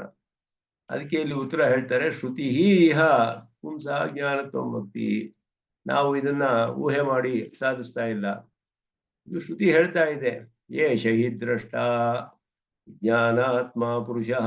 ಪ್ರಶ್ನೋಪನಿಷತ್ತಿನಲ್ಲಿ ಹೇಳುವಾಗ ಏಷ ಹಿ ದ್ರಷ್ಟ ಶ್ರೋತ ಘ್ರಾತ ರಸಯಿತ ಮಂತ ಬೋಧ ವಿಜ್ಞಾನಾತ್ಮ ಪುರುಷಃ. ಅಷ್ಟು ಹೇಳುತ್ತೆ ಶ್ರುತಿ. ಎಲ್ಲವೂ ಅವನಿಗೆ ಇದೆ. ದ್ರಷ್ಟ ಶ್ರೋತ ರಸಯಿತ ಘ್ರಾತ ಮಂಥ ಇದೆಲ್ಲವೂ ಕೂಡ ಅವನ ಧರ್ಮಗಳನ್ನ ಹೇಳ್ತು, ಜ್ಞಾತೃತ್ವವನ್ನ. ವಿಜ್ಞಾನಾತ್ಮ ಅನ್ನೋದು ಸ್ವರೂಪವನ್ನು ತಿಳಿಸುತ್ತೆ. ಬೋಧ ಅಂತಾನು ಹೇಳಿದೆ, ತಿಳಿತಾನೆ. ದ್ರಷ್ಟ ಶ್ರೋತ ಮಂಥ ರಸಯಿತ ಜ್ಞಾತ ಬೋಧ ವಿಜ್ಞಾನಾತ್ಮ ಪುರುಷ, ಇಷ್ಟನ್ನು ತಿಳಿಸುತ್ತೆ ಪ್ರಶ್ನೋಪನಿಷತ್ತಿನ ವಾಕ್ಯ. ಎಲ್ಲಾ ಜ್ಞಾತೃತ್ವವೂ ಇದೆ ಅವನಿಗೆ, ಮತ್ತೆ ಜ್ಞಾನ ಸ್ವರೂಪನು ವಿಜ್ಞಾನಾತ್ಮ ಅನ್ನೋದು ಜ್ಞಾನ ಸ್ವರೂಪವನ್ನು ತಿಳಿಸುತ್ತೆ. ಮಿಕ್ಕಿದೆಲ್ಲವೂ ಅವನಿಗೆ ಜ್ಞಾತೃತ್ವ ಅನ್ನೋದು ತಿಳಿಸುತ್ತೆ. ತಿಳಿತಾನೆ, ನೋಡ್ತಾನೆ. ದ್ರಷ್ಟ ಅಂದ್ರೆ ನೋಡುವವನು, ರಸಯಿತ ಅಂದ್ರೆ ರುಚಿಯನ್ನು ತಿಳಿಯುವವನು, ಘ್ರಾತ ಘ್ರಾಣ ವಾಸನೆಯನ್ನು ತಿಳಿತಾನವನು, ಮಂತ ಮನನ ಮಾಡ್ತಾನೆ, ಬೋಧ ಅವನಿಗೆ ಜ್ಞಾನ ಇದೆ, ಜ್ಞಾನ ಉಂಟಾಗುತ್ತೆ. ಎಲ್ಲವೂ ಹೇಳಲ್ಪಟ್ಟಿದೆ. ಆದ್ದರಿಂದ ಇಲ್ಲಿ ಜ್ಞಾನಾತ್ಮ ಅನ್ನೋದು ಜ್ಞಾನ ಸ್ವರೂಪವನ್ನು ಹೇಳುತ್ತೆ. ಎರಡೂ ಕೂಡ ಹೇಳಿದೆ ಶ್ರುತಿ. ಪ್ರತ್ಯಕ್ಷಾದೇಹೇ ಪ್ರಕೋಪಾತ್ ಬುದ್ಧಿಮಾತ್ರಸ್ಯ ಪುಂಸ್ತ್ವಂ ನ ಪುನಃ ಭಕ್ತಿ. ಪ್ರತ್ಯಕ್ಷ ಪ್ರಮಾಣ ವಿರೋಧ ಬರುತ್ತೆ, ಅದರಿಂದ ಆತ್ಮ ಜ್ಞಾನ ಸ್ವರೂಪ ಮಾತ್ರ, ಜ್ಞಾನಾಶ್ರಯ ಅಲ್ಲ ಅಂತ ಹೇಳ್ತಿಲ್ಲ ಶ್ರುತಿ. ಪ್ರತ್ಯಕ್ಷ ಪ್ರಮಾಣಕ್ಕೆ ವಿರೋಧ ಬರುತ್ತಲ್ಲ, ಇದು ಹೇಗೆ ಪ್ರತ್ಯಕ್ಷದಿಂದ ತಿಳಿಯೋದು ಅಂದ್ರೆ ಪ್ರತ್ಯಕ್ಷದಿಂದ ತಿಳಿಯೋ ವಿಷಯ ಅಲ್ಲ ಇದು ಅಂತ ಹೇಳ್ತಿದ್ದಾರೆ. ಶ್ರುತಿಯಿಂದ ಹೇಳ್ತಿದೆ. ಶ್ರುತಿ ಪ್ರತ್ಯಕ್ಷಕ್ಕೆ ವಿರೋಧ ಬರೋ ಹಂಗಿದ್ರೆ ನಮ್ಗೆ ಪ್ರತ್ಯಕ್ಷವಾಗಿ ತಿಳಿದು ಬರೋದಿಲ್ವಲ್ಲ. ಆದ್ರಿಂದ ನಾವು ಹೇಗೆ ಊಹೆ ಮಾಡೋದು? ಪ್ರತ್ಯಕ್ಷವನ್ನ ನೋಡಿ ತಿಳಿದೇ ಇರುವ ವಿಷಯವನ್ನ ಊಹೆ ಮಾಡೋದು ಅನುಮಾನ ಪ್ರಮಾಣ. ನೋಡ್ಬಿಟ್ಟು ಒಂದು ವಿಷಯವನ್ನ, ಯಾವ್ದಾದ್ರು ಒಂದು ವಿಷಯವನ್ನ ತಿಳಿದು ಪ್ರತ್ಯಕ್ಷವಾಗಿ ಕಂಡು ಅದರ ಮೂಲಕ ತಿಳಿದೇ ಇರುವ ವಿಷಯವನ್ನ ಊಹೆ ಮಾಡೋದು ಅನುಮಾನ ಪ್ರಮಾಣ. ಅದರಿಂದ ಅವರು ಸಾಧಿಸ್ತಾರೆ ಹೀಗೆ. ಆದರೆ ಅದು ಶ್ರುತಿ ಹಾಗೆ ಹೇಳ್ತಾ ಇಲ್ಲ. ಜ್ಞಾನ ಸ್ವರೂಪ ಮಾತ್ರ ಆಶ್ರಯನಲ್ಲ ಅಂತ ಶ್ರುತಿ ಹೇಳ್ತಿಲ್ಲ. ಯಾಕೆಂದ್ರೆ ಪ್ರತ್ಯಕ್ಷವಾಗಿ ನಾವು ಎಲ್ಲರೂ ಈ ಎಲ್ಲಾ ದೇಹಗಳಲ್ಲಿ ಎಲ್ಲ ಮನುಷ್ಯರೆಲ್ಲ ಓಡಾಡ್ತಿರೋ ಅವ್ರನ್ನ ತಿಳಿತಾರೆ, ಮಾಡ್ತಾರೆ, ಎಲ್ಲ ತಿಳಿಯುತ್ತೆ. ಅವ್ರು ತಿಳಿತಾರೆ ಅನ್ನೋದು ತಿಳಿಯುತ್ತೆ ಹೊರತು ಅವ್ರು ತಿಳಿಯೋದು ಬೇರೆ, ತಿಳಿತಾ ಇರೋನು ಬೇರೆ. ಎರಡು ವಿಷಯಗಳಿದೆ ಅಲ್ಲಿ ಅನ್ನೋದು ನಮಗೆ ಊಹೆ ಮಾಡೋಕ್ಕಾಗೋದಿಲ್ಲ. ಅವ್ರು ಊಹೆ ಮಾಡ್ತಾರೆ. ಹಾಗೆ ಶ್ರುತಿ ಸ್ಪಷ್ಟವಾಗಿ ಹೇಳಿದೆ. ಏಷ ಹಿದ್ರಷ್ಟ ಎಂಬ ವಾಕ್ಯ ದರ್ಶನಾದಿಗಳನ್ನು ಮಾಡುವ ಲೋಕ ಪ್ರಸಿದ್ಧನಾದವನನ್ನೇ ಹೇಳುತ್ತೆ. ಇದು ಸ್ಪಷ್ಟವಾಗಿ ನಮ್ಗೆ ತಿಳಿಯುತ್ತೆ. ನೋಡವನು ಒಬ್ಬ, ತಿಳಿಯವನು ಒಬ್ಬ, ಅವನಿಗೆ ಮನನ ಮಾಡ್ತಾನೆ, ಯೋಚಿಸ್ತಾನೆ, ಮನಸ್ಸಿನಲ್ಲಿ ಶಬ್ದಗಳನ್ನು ಕೇಳ್ತಾನೆ, ಪದಾರ್ಥಗಳ ರುಚಿ ನೋಡ್ತಾನೆ. ಇದೆಲ್ಲ ನಮಗೆ ಪ್ರತ್ಯಕ್ಷವಾಗಿ ನೋಡ್ಬಿಡ್ತೀವಿ. ಲೋಕದಲ್ಲಿ ಪ್ರತ್ಯಕ್ಷವಾಗಿ ತಿಳಿಯುವ ವಿಷಯಗಳಿದೆಲ್ಲ. ಆದ್ರಿಂದ ವ್ಯವಹಾರದಲ್ಲಿ ಇದೆಲ್ಲವೂ ಕೂಡ ತಿಳಿಯುತ್ತೆ ಪ್ರತ್ಯಕ್ಷವಾಗಿ. ಇದೆಲ್ಲ ಮಾಡ್ತಿರೋ ಒಬ್ಬ ಇನ್ನೊಬ್ಬ ಇದ್ದಾನೆ, ಇದಕ್ಕೆ ಈ ಜ್ಞಾತೃತ್ವಕ್ಕೆ ಆಶ್ರಯನಾದವನೊಬ್ಬ ಇದ್ದಾನೆ ಅಂತ ನಾವು ಪ್ರತ್ಯಕ್ಷವಾಗಿ ತಿಳಿಯಕ್ಕಾಗೋದಿಲ್ಲ. ಅದನ್ನ ಶ್ರುತಿ ತಿಳಿಸುತ್ತೆ. ವಿಜ್ಞಾನಾತ್ಮ ಅನ್ನೋದು ಜ್ಞಾನ ಸ್ವರೂಪ ಕೂಡ ಅಂತ ಹೇಳುತ್ತೆ. ಜ್ಞಾನ ಸ್ವರೂಪನು ಜ್ಞಾನಾಶ್ರಯನು ಇರೋದ್ರಲ್ಲಿ ವಿರೋಧ ಬರೋದಿಲ್ಲ ಅಂತ ಶ್ರುತಿ ಹೇಳೋದ್ರಿಂದ ನಮಗೆ ಇದರಲ್ಲಿ ಅಭ್ಯಂತರವಿಲ್ಲ ಅಂತ ಹೇಳಿದ್ರು. ಎರಡೂ ಜ್ಞಾನ ಅಂತ ಹೇಗೆ ಹೇಳ್ತೀರಾ? ಒಂದು ಜ್ಞಾನ ಒಂದು ಜಡ ಅಂತ ಯಾಕೆ ಒಪ್ಕೊಳ್ಬಾರ್ದು ಅಂತ ನೈಯಾಯಿಕರು. ಜ್ಞಾನ ಅನ್ನೋದು ಒಪ್ಕೊಳ್ತಾರೆ, ಎಲ್ಲ ನೋಡ್ತಾನೆ, ಇದೆಲ್ಲ ಪ್ರತ್ಯಕ್ಷವಾಗಿ ತಿಳಿಯುತ್ತೆ. ಅದಕ್ಕೆ ಆಶ್ರಯನಾದ, ಯಾಕೆಂದ್ರೆ ಈ ಜ್ಞಾನ ಅನಿತ್ಯ ಅಂತ ಹೇಳ್ತಾರೆ. ಕೆಲವು ಸತಿ ಏನು ತಿಳಿಯೋದಿಲ್ಲ ಅಂದ್ರೆ ಜ್ಞಾನವೇ ಇರೋದಿಲ್ಲ ಅಂತ ಹೇಳಿದ್ರು. ಸುಷುಪ್ತಿಯಲ್ಲಿ ಏನು ಇರೋದಿಲ್ಲ, ಅವನಿಗೆ ಜ್ಞಾನವೇ ಇರೋದಿಲ್ಲ, ಝೀರೋ ಅವಾಗ ಅಂತ ಹೇಳಿದ್ರು. ಸರಿ, ಆವಾಗ ಆತ್ಮ ನಿತ್ಯ ಆದವನ್ ಇರ್ಬೇಕಲ್ಲ, ಮತ್ತೆ ಹೇಳ್ತಾನಲ್ಲ ಅವನೇ ಅಂದ್ರೆ ಇದ್ದಾನೆ, ಅವನು ಜಡ ಸ್ವರೂಪ ಅಂತ ಹೇಳಿದ್ರು. ಅವನಿಗೆ ಜ್ಞಾನಕ್ಕೆ ಜ್ಞಾನವೇ ಆಶ್ರಯಕ್ಕಾಗೋದಿಲ್ಲ, ಹೀಗೆ ಅವರು ನಿರೂಪಣೆ ಮಾಡ್ತಾರೆ. ಎರಡು ಹೇಗೆ ಜ್ಞಾನ ಸ್ವರೂಪ ಅಂತ ಹೇಳ್ತೀರಾ ನೀವು? ಅನುಗತ ಕಥನೆ ಅರ್ಥಪ್ರಕಾಶ ಜ್ಞಾನಂ. ಎರಡಕ್ಕೂ ಅನ್ವಯ ರೀತಿಯಾಗಿ ಮಾಡಿದ್ರೆ ಹೇಗೆ ಹೇಳ್ಬೇಕು ಅಂತ ಹೇಳಿದ್ರೆ, ಜ್ಞಾನ ಅನ್ನೋ ಶಬ್ದಕ್ಕೆ ಏನ್ ಅರ್ಥ ಅನ್ನೋದನ್ನ ಇಲ್ಲಿ ವಿಚಾರ ಮಾಡಿದ್ರೆ ತಿಳಿಯುತ್ತೆ ನಮ್ಗೆ. ಜ್ಞಾನ ಅನ್ನೋ ಶಬ್ದಕ್ಕೆ ಏನರ್ಥ? ಅರ್ಥಪ್ರಕಾಶ. ಅರ್ಥಪ್ರಕಾಶ ಅದುವೇ ಜ್ಞಾನಕ್ಕೆ ಅರ್ಥ. ವಿಷಯಗಳನ್ನ ಪ್ರಕಾಶಪಡಿಸೋದು, ವಿಷಯವನ್ನ ಪ್ರಕಾಶಪಡಿಸೋದೇ ಜ್ಞಾನ ಶಬ್ದದ ಅರ್ಥ ಅಂತ ಹೇಳೋದು. ವಿಷಯವನ್ನ ಪ್ರಕಾಶಪಡಿಸೋದು ಅನ್ನೋದು ಧರ್ಮಿಗೂ ಇದೆ, ಧರ್ಮಕ್ಕೂ ಇದೆ. ಧರ್ಮಿ ತನ್ನನ್ನು ತಾನು ಪ್ರಕಾಶಪಡಿಸುತ್ತೆ, ಬೇರೆ ಅದನ್ನ ಪಡಿಸದೇ ಇರ್ಬೋದು. ಆದ್ರೆ ಧರ್ಮಜ್ಞಾನ ಬೇರೆದನ್ನ ಪ್ರಕಾಶಪಡಿಸುತ್ತೆ, ತನ್ನನ್ನೂ ಪ್ರಕಾಶಪಡಿಸುತ್ತೆ. ತಾನು ತಿಳಿದೇ ಇರಬಹುದು. ಆದ್ರೆ ಅರ್ಥಪ್ರಕಾಶತ್ವ ಅನ್ನೋದು ಎರಡಕ್ಕೂ ಕಾಮನ್ನು, ಸಾಮಾನ್ಯವಾಗಿ ಎರಡಕ್ಕೂ ಸಮಾನವಾಗಿದೆ. ಅರ್ಥಪ್ರಕಾಶ ಅನ್ನುವಂತಹ ಧರ್ಮ ಜ್ಞಾನ ಅನ್ನುವ ಶಬ್ದಕ್ಕೆ ಅರ್ಥವಾದದ್ದು ಏನು ಅಂದ್ರೆ ವಿಷಯಗಳನ್ನ ಪ್ರಕಾಶಪಡಿಸೋದು. ಆ ವಿಷಯ ಪ್ರಕಾಶ ಪಡಿಸೋದು ಧರ್ಮಿಗೂ ಇದೆ, ಧರ್ಮಕ್ಕೂ ಇದೆ. ಧರ್ಮ ವಿಷಯಗಳನ್ನ ಪ್ರಕಾಶಪಡಿಸುತ್ತೆ, ಹೊರಗಿನ ವಿಷಯವನ್ನೆಲ್ಲ ತನ್ನ ಆಶ್ರಯವಾದ ಆತ್ಮನಿಗೆ. ಆತ್ಮವು ವಿಷಯವನ್ನ ಏನ್ ಪ್ರಕಾಶಪಡಿಸುತ್ತೆ ಅಂದ್ರೆ ತನ್ನನ್ನು ತಾನು ಪ್ರಕಾಶಪಡಿಸ್ಕೊಳ್ಳುತ್ತೆ, ತನಗೆ ತಾನೇ ತಿಳಿಯುತ್ತೆ, ನಾನು ಅಹಂ ಅಂತ ತಿಳಿತಾನೆ ಆತ್ಮ. ಅದು ಅರ್ಥಪ್ರಕಾಶತ್ವ. ಎರಡಕ್ಕೂ ಇರೋದ್ರಿಂದ ಎರಡು ಜ್ಞಾನ ಅಂತ ಹೇಳ್ಬೇಕು ಅಂತ ಸಿದ್ಧಾಂತ. ಇಲ್ಲಿ ಸುಷುಪ್ತಿಯಿಂದ ಎದ್ದ ಮೇಲೆ ಅಹಂ ಸುಖಂ ಅಸ್ವಾಪ್ಸಂ ಅಂತಾನೆ ಅವನು ತಿಳಿಯೋದು. ಎದ್ದ ಮೇಲೆ ನಾನು ಚೆನ್ನಾಗಿ ನಿದ್ದೆ ಮಾಡಿದೆ ಅಂತಾನೆ. ಅಹಂ ಅನ್ನೋದಕ್ಕೆ ಯಾರು ವಿಷಯ ಅಲ್ಲಿ ಅಂತ ಹೇಳಿದ್ರೆ ಅದು ಅರ್ಥಪ್ರಕಾಶ ತಿಳಿಸುತ್ತೆ. ಅದು ಜ್ಞಾನ ಸ್ವರೂಪವೂ ಕೂಡ, ಅವನ ಸ್ವರೂಪವೂ ಜ್ಞಾನವೇ. ಅರ್ಥಪ್ರಕಾಶ ಇದೆ ಅಲ್ಲಿ, ಅಹಂ ಅಂತ ತಿಳಿತಾನ ಅವನು ಎದ್ದ ಮೇಲೆ. ನಾನು ಏನು ತಿಳಿದಿಲ್ಲ, ಹೊರಗಡೆ ವಿಷಯಗಳೇ ತಿಳಿದಿಲ್ಲ, ನನ್ನನ್ನು ನಾನು ತಿಳಿದೆ ಅನ್ನೋದು ಸುಷುಪ್ತಿಯಿಂದ ಎದ್ದ ಮೇಲೆ ತಿಳಿಯುತ್ತೆ. ನಾನು ನಿದ್ದೆ ಮಾಡಿದೆ ಅನ್ನೋದು ತಿಳಿಯುತ್ತೆ. ಅಹಂ ಅನ್ನೋದು ಅಹಮರ್ಥ ಅಂತ ಏನು ಹೇಳ್ತೀವೋ ಅದುವೇ ಜ್ಞಾನ ಸ್ವರೂಪ. ಅಹಮರ್ಥ ಅಂತ ಹೇಳೋದು ಅದು ಜ್ಞಾನ ಪ್ರಕಾಶ. ಅರ್ಥಪ್ರಕಾಶ ಅನ್ನೋದೇ ಅದಕ್ಕೆ ಅರ್ಥ, ಜ್ಞಾನಕ್ಕೆ. ಈ ಅರ್ಥಪ್ರಕಾಶಕತ್ವ ಅನ್ನೋದನ್ನ ಇಟ್ಕೊಂಡು ಸ್ವರೂಪವೂ ಜ್ಞಾನ, ಧರ್ಮವೂ ಜ್ಞಾನ, ಎರಡಕ್ಕೂ ಈ ಗುಣವಿದೆ. ಈ ಧರ್ಮವು ಎರಡಕ್ಕೂ ಇದೆ ಅಂತ ಹೇಳ್ತಾರೆ. ಎರಡೂ ಜ್ಞಾನ ಸ್ವರೂಪ ಅನ್ನೋದಕ್ಕೆ ಎರಡಿಗೂ ಅನ್ವಯವಾಗುವ ರೀತಿ ಹೇಗೆ ಹೇಳ್ತೀರಾ? ಯಾವುದನ್ನು ಪ್ರಕಾಶಪಡಿಸೋದೇ ಜ್ಞಾನ ಅಂತ ಹೇಳ್ಬೋದು. ಯಾವುದಾದ್ರೂ ಪ್ರಕಾಶಪಡಿಸುತ್ತೆ, ಅರ್ಥಪ್ರಕಾಶ ಅಂತ ಹೇಳಿರೋದು. ಎರಡಕ್ಕೂ ಸಾಮ್ಯವಿದ್ರೆ ಆತ್ಮಾತು ಸ್ವಸ್ಯೈವ ಸಿದ್ಧಿಂ ಅನುಭವತಿ. ಆತ್ಮ ತನ್ನ ಸ್ವರೂಪವನ್ನು ಮಾತ್ರ ತನಗೆ ಪ್ರಕಾಶಪಡಿಸ್ಕೊಳ್ಳುತ್ತೆ, ಮತ್ತೊಂದನ್ನು ತಿಳಿಸಪಡಿಸೋದಿಲ್ಲ. ಅದರ ಸ್ವರೂಪವೇ ಹಾಗಿದೆ. ಮತಿಹಿ ಧರ್ಮಭೂತ ಜ್ಞಾನ ಹೇಗೆ ಅಂದ್ರೆ ಸ್ವ ಅನ್ಯಯೋಹೋ ಸಿದ್ಧಿಭಾವ ಅನುಭವತಿ. ತನ್ನನ್ನು ತೋರಿಸಿ ಇತರ ವಸ್ತುಗಳನ್ನು ತೋರಿಸುತ್ತೆ ತನ್ನ ಆಶ್ರಯಕ್ಕೆ. ತಾನು ತಿಳಿಯೋದಿಲ್ಲ, ಅದರಿಂದಲೇ ಧರ್ಮ ಅಂತ ಹೇಳ್ತೀವಿ, ಧರ್ಮಭೂತ ಜ್ಞಾನ ಅಂತ ಹೇಳ್ತೀವಿ. ತನ್ನನ್ನು ತಾನು ತಿಳಿಯೋದಿಲ್ಲ ಅದು, ಆದರೆ ಇತರ ವಿಷಯಗಳನ್ನು ತಿಳಿಸುತ್ತೆ, ತನ್ನನ್ನು ತಿಳಿಸುತ್ತೆ. It shows itself, it shows other things, it does not know itself. ಆತ್ಮ he knows himself, it does not know other things.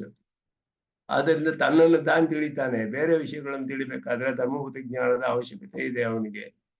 ಧರ್ಮಭೂತ ಜ್ಞಾನ ಧರ್ಮವಾಗಿರೋದ್ರಿಂದ ತನ್ನನ್ನು ತಾನು ತಿಳಿಯೋದಿಲ್ಲ, ಬೇರೆ ವಿಷಯಗಳನ್ನ ತನ್ನ ಆಶ್ರಯಕ್ಕೆ ತಿಳಿಸುತ್ತೆ, ಪ್ರಕಾಶಪಡಿಸುತ್ತೆ, ತನ್ನನ್ನು ಪ್ರಕಾಶಪಡಿಸುತ್ತೆ. ತನ್ನ ಆಶ್ರಯಕ್ಕೆ ಮಾತ್ರ, ಬೇರೆಯವ್ರಿಗೆ ಪ್ರಕಾಶಪಡಿಸೋದಿಲ್ಲ. ಅದು ಸ್ವಯಂ ಪ್ರಕಾಶವೇ ಅಂತ ಹೇಳಿದ್ರೆ, ಇನ್ನೊಬ್ಬರ ಧರ್ಮಭೂತ ಜ್ಞಾನ ನನಗೆ ಯಾಕೆ ತಿಳಿತಾ ಇಲ್ಲ ಅಂತ ಹೇಳಿದ್ರೆ, ಆ ಧರ್ಮಭೂತ ಜ್ಞಾನ ತನ್ನ ಆಶ್ರಯಕ್ಕೆ ತನ್ನನ್ನ ಪ್ರಕಾಶಪಡಿಸ್ಕೊಳ್ಳುತ್ತೆ, ತನ್ನ ಆಶ್ರಯಕ್ಕೆ ಇತರ ವಿಷಯಗಳನ್ನು ತಿಳಿಸುತ್ತೆ. ಇನ್ನೊಬ್ಬರ ಮನುಷ್ಯನ ಜ್ಞಾನ ನನಗೆ ಜ್ಞಾನ ಉಂಟು ಮಾಡಲ್ಲ, ಅಥವಾ ಅವ್ರಿಗಿರೋ ಜ್ಞಾನ ನನಗೆ ತಿಳಿಯೋದಿಲ್ಲ. ಯಾಕೆ? ಆಯಾ ಆಶ್ರಯಕ್ಕೆ ಮಾತ್ರವೇ ಅದನ್ನು ತಿಳಿಸುತ್ತೆ, ಆಯಾ ಆತ್ಮನಿಗೆ ಮಾತ್ರವೇ. ಇದೆಷ್ಟು ವಿಚಾರ ಮಾಡಿ ಸ್ಥಾಪನೆ ಮಾಡಿದ್ದಾರೆ ಸಿದ್ಧಾಂತ ಅಂದ್ರೆ, ಅದ್ಭುತವಾಗಿ ಸಿದ್ಧಾಂತ ಸ್ಥಾಪನೆ ಮಾಡಿದ್ದಾರೆ. ಇದನ್ನ ಸಂವಿತ್ ಸಿದ್ಧಿ ಅಂತ ಯಾಮನಾಚಾರ್ಯರು ಅಲ್ಲಿ ನಿರೂಪಣೆ ಮಾಡ್ತಾರೆ. ಮೊದಲು ಸಂವಿತ್ ಸಿದ್ಧಿ, ಸಿದ್ಧಿ ತ್ರಯ ಅಂತ ಹೇಳುವಾಗ ಅದು ಈಶ್ವರ ಸಿದ್ಧಿ, ಆತ್ಮಸಿದ್ಧಿ, ಸಂವಿತ್ ಸಿದ್ಧಿ ಅಂತ ಹೇಳ್ಬಿಟ್ಟು, ಆತ್ಮಸಿದ್ಧಿಯಲ್ಲಿ ಜೀವಾತ್ಮ ಸ್ವರೂಪ, ಈಶ್ವರ ಸಿದ್ಧಿಯಲ್ಲಿ ಪರಮಾತ್ಮ, ಸಂವಿತ್ ಸಿದ್ಧಿಯಲ್ಲಿ ಧರ್ಮಭೂತ ಜ್ಞಾನ, ಮೂರು ಪ್ರಧಾನವಾದ ವಿಷಯಗಳನ್ನ ಸಿದ್ಧಿತ್ರಯದಲ್ಲಿ ಹೇಳಿದ್ದಾರೆ. ಅದೆಲ್ಲ ಇಟ್ಟುಕೊಂಡೇ ಭಾಷ್ಯಕಾರರು ಸ್ಥಾಪನೆ ಮಾಡಿರೋದು. ಶ್ರೀಭಾಷ್ಯಾದಿ ಗ್ರಂಥಗಳಲ್ಲಿ ವೇದಾರ್ಥ ಸಂಗ್ರಹ, ಶ್ರೀಭಾಷ್ಯ, ಅದನ್ನೆಲ್ಲ ಅದನ್ನ ಎಲ್ಲ ಅನುಸರಿಸಿಯೇ ಸ್ವಾಮಿ ದೇಶಿಕನ್ ಇಲ್ಲಿ ನಮಗೆ ಇನ್ನು ವಿಚಾರ ಮಾಡಿ ವಿಶೇಷವಾದ ವಿಷಯಗಳನ್ನ ವಿಚಾರ ಮಾಡಿ ತಿಳಿಸ್ತಾರೆ. ಇಲ್ಲಿ ಯಥೋಕ್ತ ಕಲಾಪದಲ್ಲಿ ತಿಳಿಸದೇ ಇರೋ ವಿಷಯವೇ ಇಲ್ಲ. ಅವರು ಹೇಳಿದ್ರು, ಸರ್ವಮರ್ಥಂ ಸಾಧೆಯೇ ಸರ್ವಮರ್ಥಂ ಅಂತ ಆರಂಭದಲ್ಲಿಯೇ ಹೇಳಿದ್ರು ಒಂದು ಶ್ಲೋಕದಲ್ಲಿ. ಎಲ್ಲದನ್ನು ನಾ ಇಲ್ಲಿ ಸಾಧಿಸ್ತಾ ಇದ್ದೀನಿ ಈ ಗ್ರಂಥದಲ್ಲಿ ಅಂತ ಹೇಳ್ತಾರೆ, ಪ್ರತಿಜ್ಞೆ ಮಾಡ್ತಾರೆ. ಪ್ರತಿಯೊಂದನ್ನು ವಿಚಾರ ಮಾಡಿ ಇಲ್ಲಿ ಸಾಧಿಸ್ತಾರೆ ಸಿದ್ಧಾಂತಕ್ಕೆ ಅನುಗುಣವಾಗಿ. ಇಲ್ಲಿ ಹೇಳುವಾಗ ಮತಿಹಿ ಸೊ ಅನ್ಯಯೋಹೋ ಸಿದ್ಧಿಭಾವ ಅನುಭವತಿ. ಆದ್ರೆ ನಿರೂಪಣೆ ಮಾಡೋ ರೀತಿ ಅದ್ಭುತವಾಗಿದೆ ಸ್ವಾಮಿ ದೇಶದಲ್ಲಿ. ಅರ್ಥ ಪ್ರಕಾಶ ಜ್ಞಾನ ಅಂತ ಹೇಳಿ ಎರಡಕ್ಕೂ ಕಾಮನ್ ಆಗಿರುವಂತಹ ಒಂದು ಕ್ವಾಲಿಟಿ ಹೇಳ್ಬೇಕಲ್ಲ. ಎರಡು ಜ್ಞಾನ ಅಂತ ಹೇಳಿದ್ರೆ ಯಾವುದು ಎರಡಕ್ಕೂ ಸಮಾನವಾದ ಒಂದು ಧರ್ಮ ಹೇಳ್ಬೇಕು. ಎರಡಕ್ಕೂ ಇದು ಅರ್ಥ ಪ್ರಕಾಶ ಇದೆ, ಅದಕ್ಕೂ ಅರ್ಥ ಪ್ರಕಾಶ ಇದೆ. ಇದು ತನ್ನನ್ನು ತಾನು ತೋರಿಸ್ಕೊಳ್ಳುತ್ತೆ, ಅದು ಬೇರೆ ವಿಷಯಗಳನ್ನು ತನ್ನನ್ನು ತೋರಿಸುತ್ತೆ ನನ್ನ ಆಶ್ರಯಕ್ಕೆ. ಎರಡಕ್ಕೂ ಅರ್ಥ ಪ್ರಕಾಶ ಅನ್ನೋದಿದೆ. ಆದ್ದರಿಂದ ಎರಡು ಜ್ಞಾನ ಅಂತ ಹೇಳೋದ್ರಲ್ಲಿ ವಿರೋಧ ಇಲ್ಲ. ಶ್ರುತಿ ಇದನ್ನೇ ನಮಗೆ ತಿಳಿಸುತ್ತೆ, ತನ್ನನ್ನು ತನಗಿಂತ ಬೇರೆಯಾದ ಘಟಾದಿ ವಿಷಯಗಳನ್ನು ತಿಳಿಪಡಿಸುತ್ತೆ. ಇದು ಜ್ಞಾನ ಮಾತ್ರ ಯುಕ್ತಯ ಅಪಿ ಜ್ಞಾತು ಜಾಡ್ಯ ಪ್ರಸಂಗ ವಿಕಸನ ವಿಷಯ. ಆತ್ಮ ಬರೀ ಜ್ಞಾನ ಸ್ವರೂಪ ಅಂತ ಹೇಳುವಂತಹ ಕೆಲವು ವಾಕ್ಯಗಳಿದೆ ಶ್ರುತಿಯಲ್ಲಿ. ವಿಜ್ಞಾನ ಘನ ಏವಾ, ಏವಾ ಅನ್ನಂದ್ರೆ ಅದ್ ಮಾತ್ರವೇ ವಿಜ್ಞಾನ ಘನನೇ ಅಂತ ಹೇಳಿದೆ. ವಿಜ್ಞಾನ ಘನನೇ ಅಂತ ಹೇಳೋದ್ರಲ್ಲಿ ಯಾವ ರೀತಿಯಲ್ಲೂ ಜಡಾಂಶದ ಪ್ರಸಕ್ತಿ ಇಲ್ಲ ಅನ್ನೋದನ್ನ ಹೇಳುತ್ತೆ ಹೊರತು ಜ್ಞಾನ ಆಶ್ರಯತ್ವವನ್ನು ನಿಷೇಧಿಸಿಲ್ಲ. ವಿಜ್ಞಾನ ಘನ ಏವ ಅನ್ನೋದಕ್ಕೆ ವಿಶೇಷವಾದ ಅರ್ಥ ಇದೆ. ಶ್ರುತಿಯಲ್ಲಿ ಉದಾಹರಣೆಗೆ ಕೊಡುವಾಗ ಒಂದು ಉಪ್ಪಿನ ಕಟ್ಟಿಯನ್ನ ಉದಾಹರಣೆ ಕೊಡುತ್ತೆ. ಅದರಲ್ಲಿ ಹೇಳುವಾಗ ಯಥಾ ಸೈಂಧವ ಘನಃ ಅಬಾಹ್ಯ ಅನಂತರ ರಸಘನ ಏವಾ ಅಂತ ಹೇಳ್ತು ಶ್ರುತಿ. ಸೈಂಧವ ಘನ ಅಂದ್ರೆ ಸೈಂಧವ ಉಪ್ಪು, ಉಪ್ಪಿನ ಕಟ್ಟಿ ಹೊರಗಡೆಯೂ ಇಲ್ಲ ಒಳಗಡೆಯೂ ಇಲ್ಲ. ಅಬಾಹ್ಯ ಅನಂತರ ಕೃತ್ಸ್ನಃ ರಸಘನ ಏವಾ, ಪರಿಪೂರ್ಣವಾಗಿ ಉಪ್ಪೇ ಅದು ಅಂತ ಹೇಳ್ತು. ಇವಾಗ ಘಟ ಅಂತ ಹೇಳಿದ್ರೆ ಅದಕ್ಕೊಂದು ಹೊರಗಡೆ ಸರ್ಕಂಫರೆನ್ಸ್ ಇದೆ, ಹೊರಗಡೆ ಮೈ ಇದೆ, ಅದರಲ್ಲಿ ಅದು ಮಣ್ಣಿದೆ ಹೊರತು ಒಳಗಡೆ ಮಣ್ಣಿಲ್ಲ. ಮಣ್ಣಿಂದ ಮೃಣ್ಮಯ ಹೇಳಿದ್ರೆ ಎಲ್ಲಿದೆ?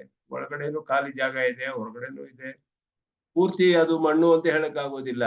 ಅದನ್ನ ಅಬಾಹ್ಯ ಅನಂತರ ಅಂತ ಹೇಳಕ್ಕಾಗೋದಿಲ್ಲ. ಉಪ್ಪು ಅನ್ನೋದು ಪೂರ್ತಿ ಅದರ ಹೊರಮೈಯೂ ಕೂಡ ಉಪ್ಪೆ, ಬೇರೆ ಒಂದು ಲೇಯರ್ ಎಲ್ಲೂ ಇಲ್ಲ ಅಲ್ಲಿ ಕವರ್ ಮಾಡೋದಕ್ಕೆ ಉಪ್ಪಿಗೆ.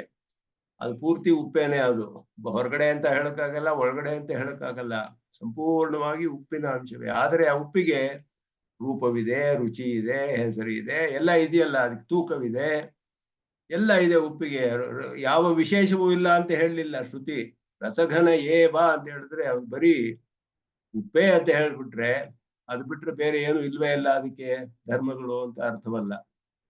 ತೂಕವಿದೆ, ರೂಪವಿದೆ, ರಸವಿದೆ, ರುಚಿ ಇದೆ, ಎಲ್ಲವೂ ಇದೆ ಅದಕ್ಕೆ. ಇದೇ ರೀತಿ ಈ ದೃಷ್ಟಾಂತವನ್ನು ಕೊಟ್ಟು ಆತ್ಮ ಅಬಾಹ್ಯ ಅನಂತರ ಕೃತ್ಸ್ನಃ ವಿಜ್ಞಾನ ಘನ ಏವ. ಶ್ರುತಿ ಹೇಳ್ತು ಎಲ್ಲ ವಿಜ್ಞಾನ ಘನ. ಅವನು ವಿಜ್ಞಾನವೇ ಪರಿಪೂರ್ಣವಾಗಿ, ವಿಜ್ಞಾನವಿಲ್ಲದೆ ಇರುವ ಭಾಗವೇ ಇಲ್ಲ ಅವನಲ್ಲಿ. ಕೆಲವು ವಿಜ್ಞಾನ, ಕೆಲವು ಜಡವಾದ ಭಾಗ, ಹೊರಮೈ ಬೇರೆ ಇದೆ ಅಂತ ಹಾಗರ್ಥವಲ್ಲ. ಪೂರ್ತಿ ವಿಜ್ಞಾನ. ಹೇಗೆ ಒಂದು ಉಪ್ಪಿನಲ್ಲಿ ಕಟ್ಟಿ ತೆಗೆದುಕೊಂಡ್ರೆ ಪರಿಪೂರ್ಣವಾಗಿ ಉಪ್ಪು ಬಿಟ್ರೆ ಬೇರೆ ಏನು ಇಲ್ಲ ಅದರಲ್ಲಿ, ಬೇರೆ ಯಾವುದು ಇಲ್ಲದೆ ಇರೋ ಹಾಗೆ ಆತ್ಮನಿಗೂ ಆ ರೀತಿ ವಿಜ್ಞಾನ ಘನ ಅನ್ನೋದು ಉಪ್ಪಿನ ಉದಾಹರಣೆ ಕೊಟ್ಟು ಹೇಳುತ್ತೆ ಶ್ರುತಿ ಅದ್ಭುತವಾಗಿ. ಅದನ್ನ ಇಲ್ಲಿ ಇಟ್ಕೊಂಡು ಸಾಧಿಸ್ತಾರೆ. ಆದ್ರಿಂದ ದೃಷ್ಟಾಂತ ಉಪ್ಪಿನ ಹರಳು. ಉಪ್ಪು ರಸ ಇಲ್ಲದೆ ಇರೋ ಭಾಗ ಹೇಗೆ ಇಲ್ವೋ ಹಾಗೆ ಆತ್ಮನಲ್ಲೂ ಜ್ಞಾನಶೂನ್ಯವಾದ ಜಡಭಾಗ ಅನ್ನೋದು ಯಾವುದು ಇಲ್ಲ ಅಂತ ಸ್ಪಷ್ಟವಾಗಿ ಸಿದ್ಧಿಸೋದ್ರಿಂದ ಈ ಅರ್ಥವನ್ನ ಸ್ವೀಕಾರ ಮಾಡುವುದೇ ಪ್ರಾಮಾಣಿಕ ಅಂತ ಹೇಳಿದ್ರು. ಆದ್ರಿಂದ ಆತ್ಮನಿಗೆ ಜ್ಞಾನ ಸ್ವರೂಪವೂ ಇದೆ, ಜ್ಞಾನ ಗುಣಕನೂ ಹೌದು, ಜ್ಞಾನ ಸ್ವರೂಪನು ಎರಡೂ ಇದೆ ಆತ್ಮನಿಗೆ. ಅದನ್ನ ಇಲ್ಲಿ ಅದ್ಭುತವಾಗಿ ಸಾಧಿಸ್ತಾರೆ ಸ್ವಾಮಿ ದೇಶಿಕನ್. ಹೇಗೆ ಅದನ್ನ ಅರ್ಥಪ್ರಕಾಶ ಅನ್ನುವ ಒಂದು ಸಮಾನವಾದ, ಎರಡಕ್ಕೂ ಸಮಾನವಾದ ಒಂದು ಧರ್ಮವನ್ನು ಇಟ್ಟುಕೊಂಡು ಎರಡಕ್ಕೂ ಜ್ಞಾನ ಅಂತ ಯಾಕೆ ಹೇಳಬಾರದು ಅನ್ನೋದ್ರಲ್ಲಿ ಯಾವ ವಿರೋಧವೂ ಇಲ್ಲ, ಹೀಗೆ ಅದನ್ನ ಹೇಳ್ಬೋದು. ಇದು ಯುಕ್ತಿಯಿಂದ ಸಾಧಿಸೋದು. ಅರ್ಥಪ್ರಕಾಶ ಅನ್ನುವ ಧರ್ಮವನ್ನು ಇಟ್ಕೊಂಡು ಸಮಾನವಾದ್ದು ಎರಡು ಜ್ಞಾನ ಅಂತ ಹೇಳ್ತೀವಿ. ಶ್ರುತಿ ನೇರವಾಗಿ ಹೇಳಿದೆ. ಶ್ರುತಿ ನೇರವಾಗಿ ಹೇಳಿಲ್ವಲ್ಲ, ಬರೀ ವಿಜ್ಞಾನಘನ ಏವ ಅಂತ ತಾನೇ ಹೇಳಿರೋದು. ವಿಜ್ಞಾನಘನ ಅನ್ನೋದಕ್ಕೆ ಏನರ್ಥ ಅಂದ್ರೆ ಸ್ವರೂಪವು ಜ್ಞಾನ ಬಿಟ್ಟು ಬೇರೆ ಯಾವ ಪದಾರ್ಥವೂ ಇಲ್ಲ ಅದರಲ್ಲಿ. ಪೂರ್ಣವಾಗಿ ಜ್ಞಾನ ಅನ್ನುವ ಅರ್ಥವನ್ನು ತಿಳಿಸಿದೆಯೇ ಹೊರತು ಧರ್ಮವಿಲ್ಲ ಅಂತ ತಿಳಿಸ್ತಿಲ್ಲ. ಅವನಿಗೆ ಬೇರೆ ಜ್ಞಾತತ್ವ ಅನ್ನೋ ಧರ್ಮವಿಲ್ಲ ಅಂತ ತಿಳಿಸ್ತಾ ಇಲ್ಲ ಈ ವಾಕ್ಯ. ಇದು ಹೇಳ್ತಾ ಇರೋದು ಉಪ್ಪಿನ ದೃಷ್ಟಾಂತ ಕೊಟ್ಟು, ಹೇಗೆ ಉಪ್ಪಿಗೆ ಬೇರೆ ಧರ್ಮಗಳೆಲ್ಲ ಇದೆಯೋ ಆತ್ಮನಿಗೂ ಹಾಗೆಯೇ ಇದೆ, ಅವನಿಗೆ ಧರ್ಮವಾದ ಜ್ಞಾನವೂ ಇದೆ ಅನ್ನೋದು ಬೇರೆ ಪ್ರಮಾಣಗಳಿಂದ ವಿಜ್ಞಾತಾರಮವೇ ಅರೇ ವೇಕೇನ ವಿಜಾನೀಯಾತ್ ಅನುಚಿತಿ ಧರ್ಮ, ಈ ಪ್ರಮಾಣಗಳೆಲ್ಲ ಅವನಿಗೆ ಧರ್ಮವಿದೆ, ಧರ್ಮಭೂತ ಜ್ಞಾನವಿದೆ, ಅವನು ತಿಳಿಯೋವನು, ಜ್ಞಾತ, ಬೋಧ, ದ್ರಷ್ಟ, ಮಂತ, ರಸಹಿತ, ಇದೆಲ್ಲವೂ ಕೂಡ ಈ ಅವನಿಗೆ ಧರ್ಮಭೂತ ಜ್ಞಾನದ ಪ್ರಮಾಣಗಳು. ಕೆಲವು ಪ್ರಮಾಣಗಳು ನೇರವಾಗಿ ಸ್ವರೂಪವನ್ನು ತಿಳಿಸುತ್ತೆ. ಆ ಸ್ವರೂಪ ಹೇಗಿದೆ ಅನ್ನೋ ತಿಳಿಸೋಕ್ಕೋಸ್ಕರ ಅಲ್ಲಿ ಏವಕಾರ ಅನ್ನೋದು ಬಂದಿದೆಯೇ ಹೊರತು ಧರ್ಮವಿಲ್ಲ ಅನ್ನೋದು ಅರ್ಥವಲ್ಲ ಅನ್ನೋದನ್ನ ನಿರೂಪಣೆ ಮಾಡ್ತಾರೆ. ಸಂಸ್ಕೃತದಲ್ಲಿ ಇನ್ನೂ ಸ್ಪಷ್ಟವಾಗಿ ಸ್ವಲ್ಪ ವಿಶೇಷವಾಗಿ ಅರ್ಥಗಳಿದೆ. ಇದರ ಮುಂದಿನ ಬಹಳ ಮುಖ್ಯವಾದ ವಿಷಯ ನಮ್ಮ ಸಿದ್ಧಾಂತದಲ್ಲಿ ಆತ್ಮಸ್ವರೂಪದ ವಿಷಯ ಬಹಳ ವಿಶೇಷವಾದದ್ದು. ಅದನ್ನ ಈ ಸಂಸ್ಕೃತದ ವ್ಯಾಖ್ಯಾನವನ್ನ ಮುಂದಿನ ಕ್ಲಾಸ್ನಲ್ಲಿ ಅನುಸಂಧಾನ ಮಾಡೋಣ ಅಂತ ಹೇಳಿ ಎಲ್ಲರಿಗೂ ನಮಸ್ಕಾರ. ವ್ಯಾಮೋಹತಸ್ತರಿತರಾಣಿ ನಾಯಮೇನೆ ಸ್ಮದ್ಗುರೋರ್ಭಗವತೋಸ್ಯೇಕಸಿಂಧೋ ಅಮಾನುಷ್ಯರ್ಣೋ ಇರ್ಣಂ ಪ್ರಪದ್ಯೆ ಕವಿತಾರ್ಕಿಕ ಸಿಂಹಾಯ ಕಲ್ಯಾಣ ಗುಣಶಾಲಿನೇ ಶ್ರೀಮತೆ ವೆಂಕಟೇಶಾಯ ವೇದಾಂತ ನಮಃ. ಶ್ರೀಮತೆ ನಿಗಮಾಂತ ಮಹಾದೇಶಿಕಾಯ ನಮಃ.